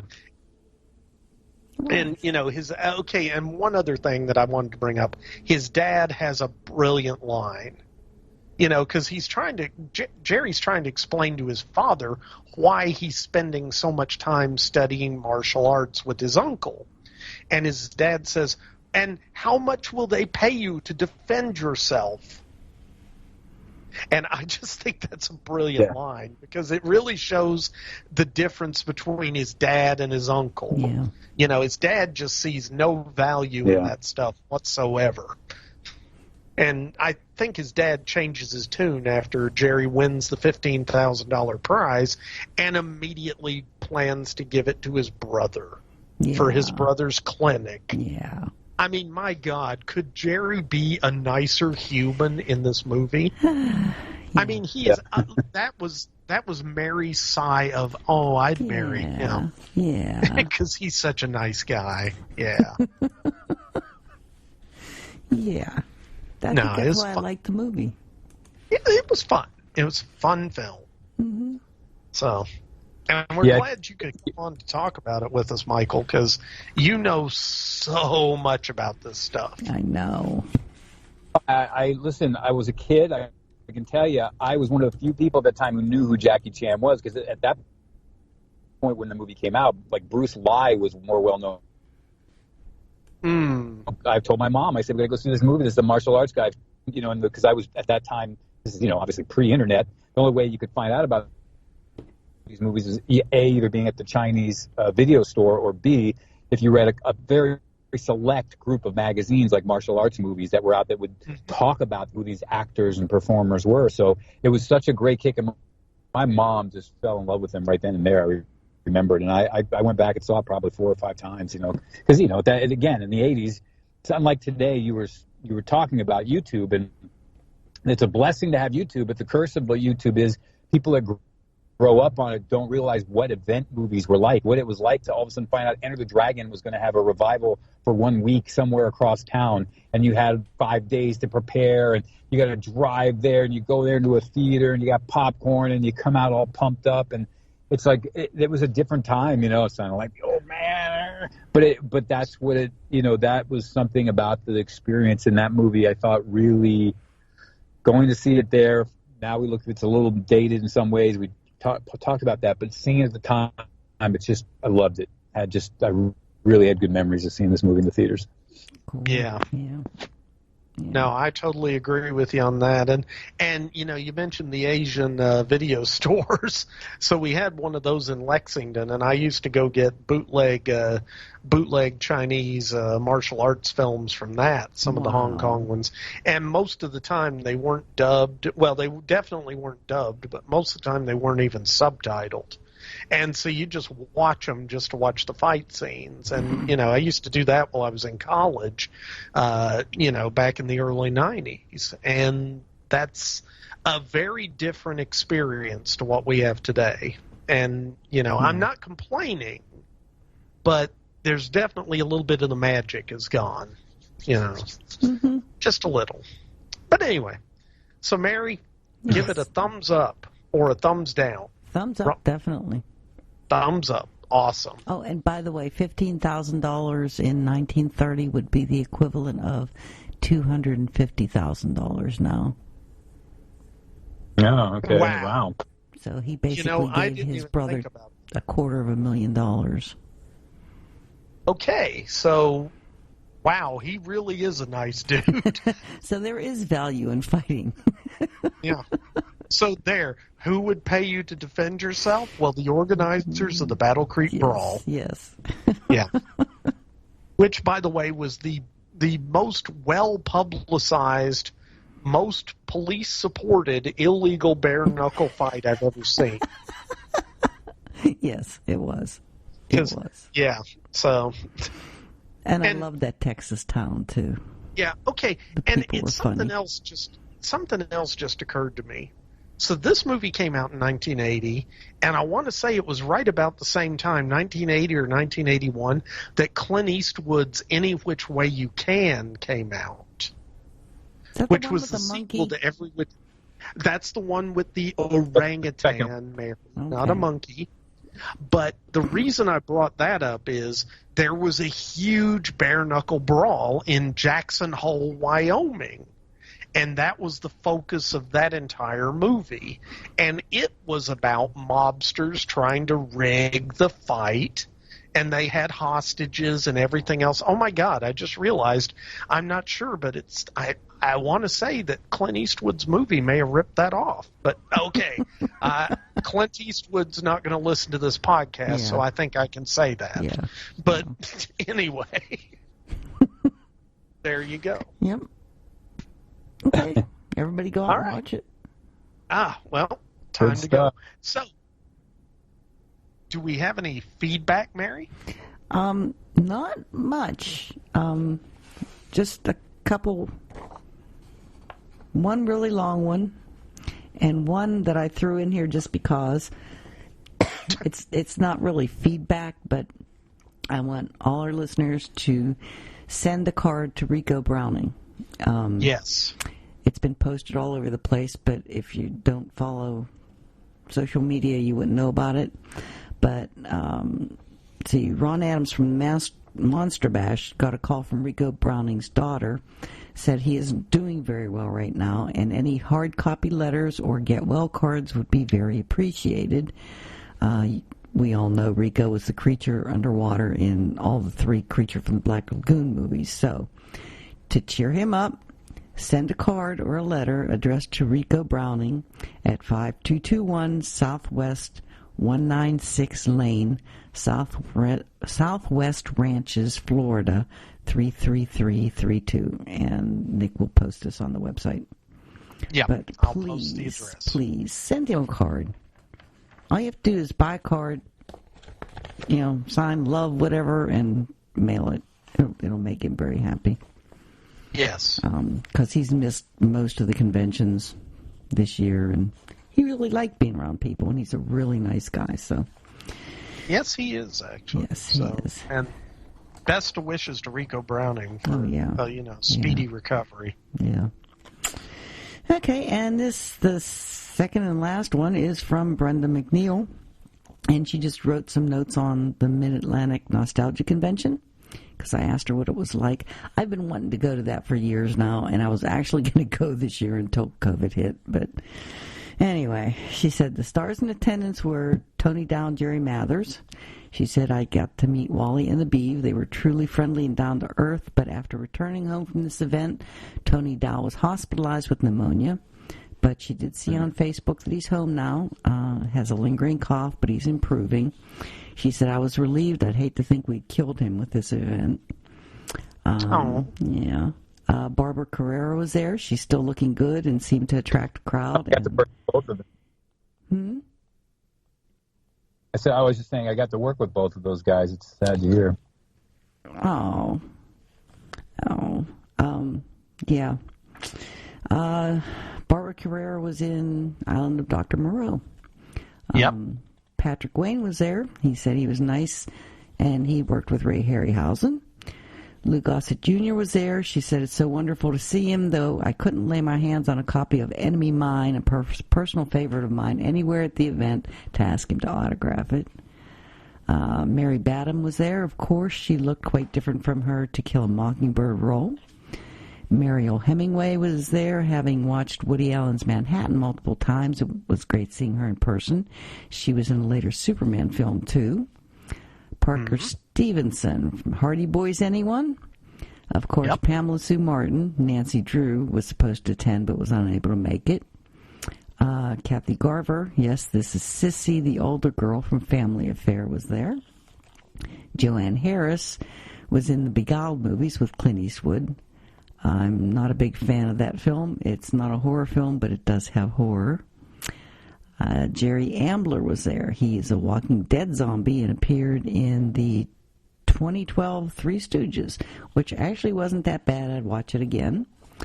Juliet Miles had to cancel, but she's expected next year at Mid-Atlantic. And there was an official cosplay guy that played the Lone Ranger. He played Sergeant Preston of the Yukon with Yukon King as a puppet. He played a Cylon, complete with a scrolling red eye light across his eye area. I didn't see everything he wore, but there were a few I did manage to catch. Someone else came as the Lone Ranger, too, so they were not so Lone Rangers. She said it was nice being out and seeing non-family folk again. I was taking COVID seriously and maintained distance as well as hand washing. A lot of folks on Thursday, the first day of the event, seemed to be doing the same, and some were not. I actually showed up Wednesday before the event so I could help Juan set up his table. I do like to be useful, and Juan also had a stack of DVDs waiting for me to purchase. I made sure I had cash for Juan so he would have more change for the event. Helping Juan put out his miles of DVDs and Blu-rays allowed me to do a little looking at his products and helped me be more useful when I substituted for his quick bathroom autograph and food breaks. He had 3 tables full of products and expanded out to part of a 4th table next to him. Those folks at the table backed out of attending. Over the next couple of days, I also ran out to get Juan lunch as well as sharing a lot of food I brought, like my husband's salmon jerky. I would say it was a good event. I'm glad I attended. It was nice to see fellow B-Movie podcast fans. I saw Stephen Turek and others. I'm afraid to admit this. I suck on remembering names. So do I. So sorry to everyone that I'm not mentioning. I was happy to hang with you, and sadly, I cannot retain these names. It would be best to check with Juan for a better listing of all the B-Movie fans in attendance. Along those lines, there were some regulars missing among the vendors and the attendees. I knew that Bernie's, who regularly ran Satellite Media Table, weren't going to be there as Fred's wife has been unwell and recently passed on. Similar stories for other vendors with folks either sick or compromised at home and did not want to risk it. I certainly understand that, so there were more empty tables at this event than years before, but not so much that the event suffered from loss of product. It was just slightly sad to be missing the people. Fortunately, the stars in attendance, as well as the films shown in panels, it made it a good event. I made sure I attended the showing of the Charlie Chan film, Charlie Chan at the Racetrack, with Warner Oland in the movie room. This is the one where Warner was obviously under the weather, drunk, in one scene filmed at the racetrack railing. In this, everyone is turning their heads to follow the horses running by, except poor Warner. I handed out cards with information about the Charlie Chan Internet group that meets every Monday evening to communally view a Charlie Chan film and chat about it. So check out www.charliechan.info to see what's scheduled next. And Nick will also post this on our website. The group runs through all 3 Chan actors, Olin, Toller, and Winter. It was a friendly gathering with lots of folks who seemed happy to just be out and about. There are a few downsides to the event. I'm just going to go through this real quick. They found out the venue, the hotel, the air conditioning had gone out in the entire hotel, and it was hot. It was 90 degrees hot. The hotel restaurants were closed, and they rebooked everyone to different hotels, 15-minute drive away. Most of the vendors and early attendees rebooked at a closer hotel.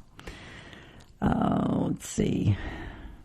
Perhaps the fact that the air conditioners were not working helped with the social distancing, as folks seemed to be a lot less likely to linger in the vendor rooms or events.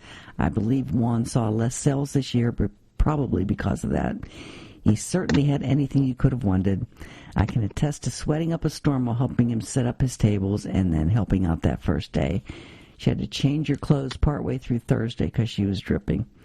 Martin did his best to keep the event tolerable. He put tons of box fans all over the vendor hall and vendor room and hallways, and he placed large coolers of ice water and glasses for everyone. I'm not sure how the vendors did, but I expect it was not as well as I hoped. I'm not sure some of them will be back next year. I felt especially sorry for the stars who traveled all the way to see their fans. They enjoyed meeting folks even under these sweltering circumstances. On the days I attended, they stayed to give autographs and take photos, even with the heat. So, that's a shame. But I'm going to get there. No, that sounds like it was a good event. And, yeah, it wasn't probably as good as it could have been because of COVID, but still, wow. Yeah, I think between COVID and then the heat the air conditioning going out. Well, but, but that's something... People didn't attend because of COVID. The air conditioning thing came up during the event. So, Yeah. But anyway. Yeah. I'll get there one day. You will. Yep. Well, that's it for the feedback, so. Okay. Well, Michael, thank you so much for coming on with us. I mean, it's always fun to have you on the show. And I love it your is stories. Yeah, and it's super fun to have you on to talk about a martial arts movie. Mm-hmm. So. Yep. Well, thank you guys. I appreciate you thinking of me and inviting me on. It's always an honor to be a part of Vince's legacy, family. passing on to you guys and participating in it. I love it, and especially on Mary's birthday week, we'll call it. And yep. And, I'm going to party all week. it's a blast. The continual soiree that is Yes. Mary's birthday. Yes. Yeah, it was so nice to hear from you. And what's the next movie we're going to do? Well, the next movie we're going to do with Michael, or the next movie we're going to... Okay, we want to do Near Dark with Michael. That's it. Yeah. Yeah, because that's not a martial arts right. movie. Yeah, so but it's got... That's true. Lance It's not a martial Henriksen. arts movie. It's got Lance Henriksen and Tim Thomerson in it. Woohoo! So definitely And want Bill to have you on for Paxton, that one. who I used to know. Oh, and Bill Paxton, too. Yeah. And by the way, somebody pointed it out, and I think it's brilliant. Bill Paxton is probably the only actor who has fought Predators, Aliens, and the Terminator. That's I mean, right. think about That's right. that. Brilliant. I can't wait. Okay, that'll be fun. Well, you guys just let me know. I'll be there flying colors, and like I mentioned, I will try and get a sit down with Tim Thomerson beforehand and maybe get a 5 or 10 minute Q&A with him on the movie, so we can chat a little bit about it. That'll be wonderful. Oh, that'd be super fun. Yeah. Okay. Hey. Cool. All right. Well, thanks, Michael and Mary. All right. Yeah, thank you. Okay. I'll talk to you guys later then. All right. Bye. All right. Bye, gang. Bye-bye. Adios, Mafia. Well, they've gone. For good job? No, just for now. It wasn't the right time for us to meet. But there'll be other nights, other stars for us to watch. They'll be back.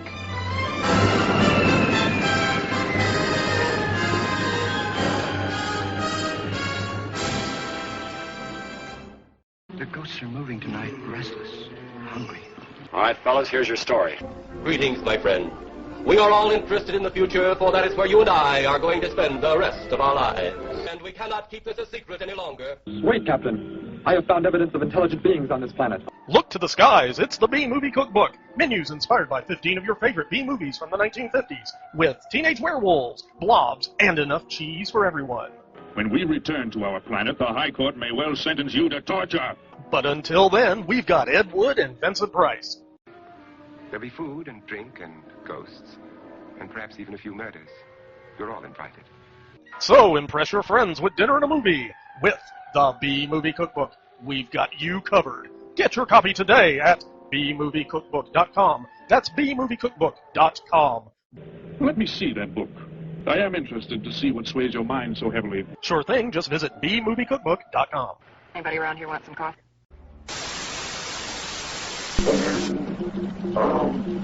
Transmission.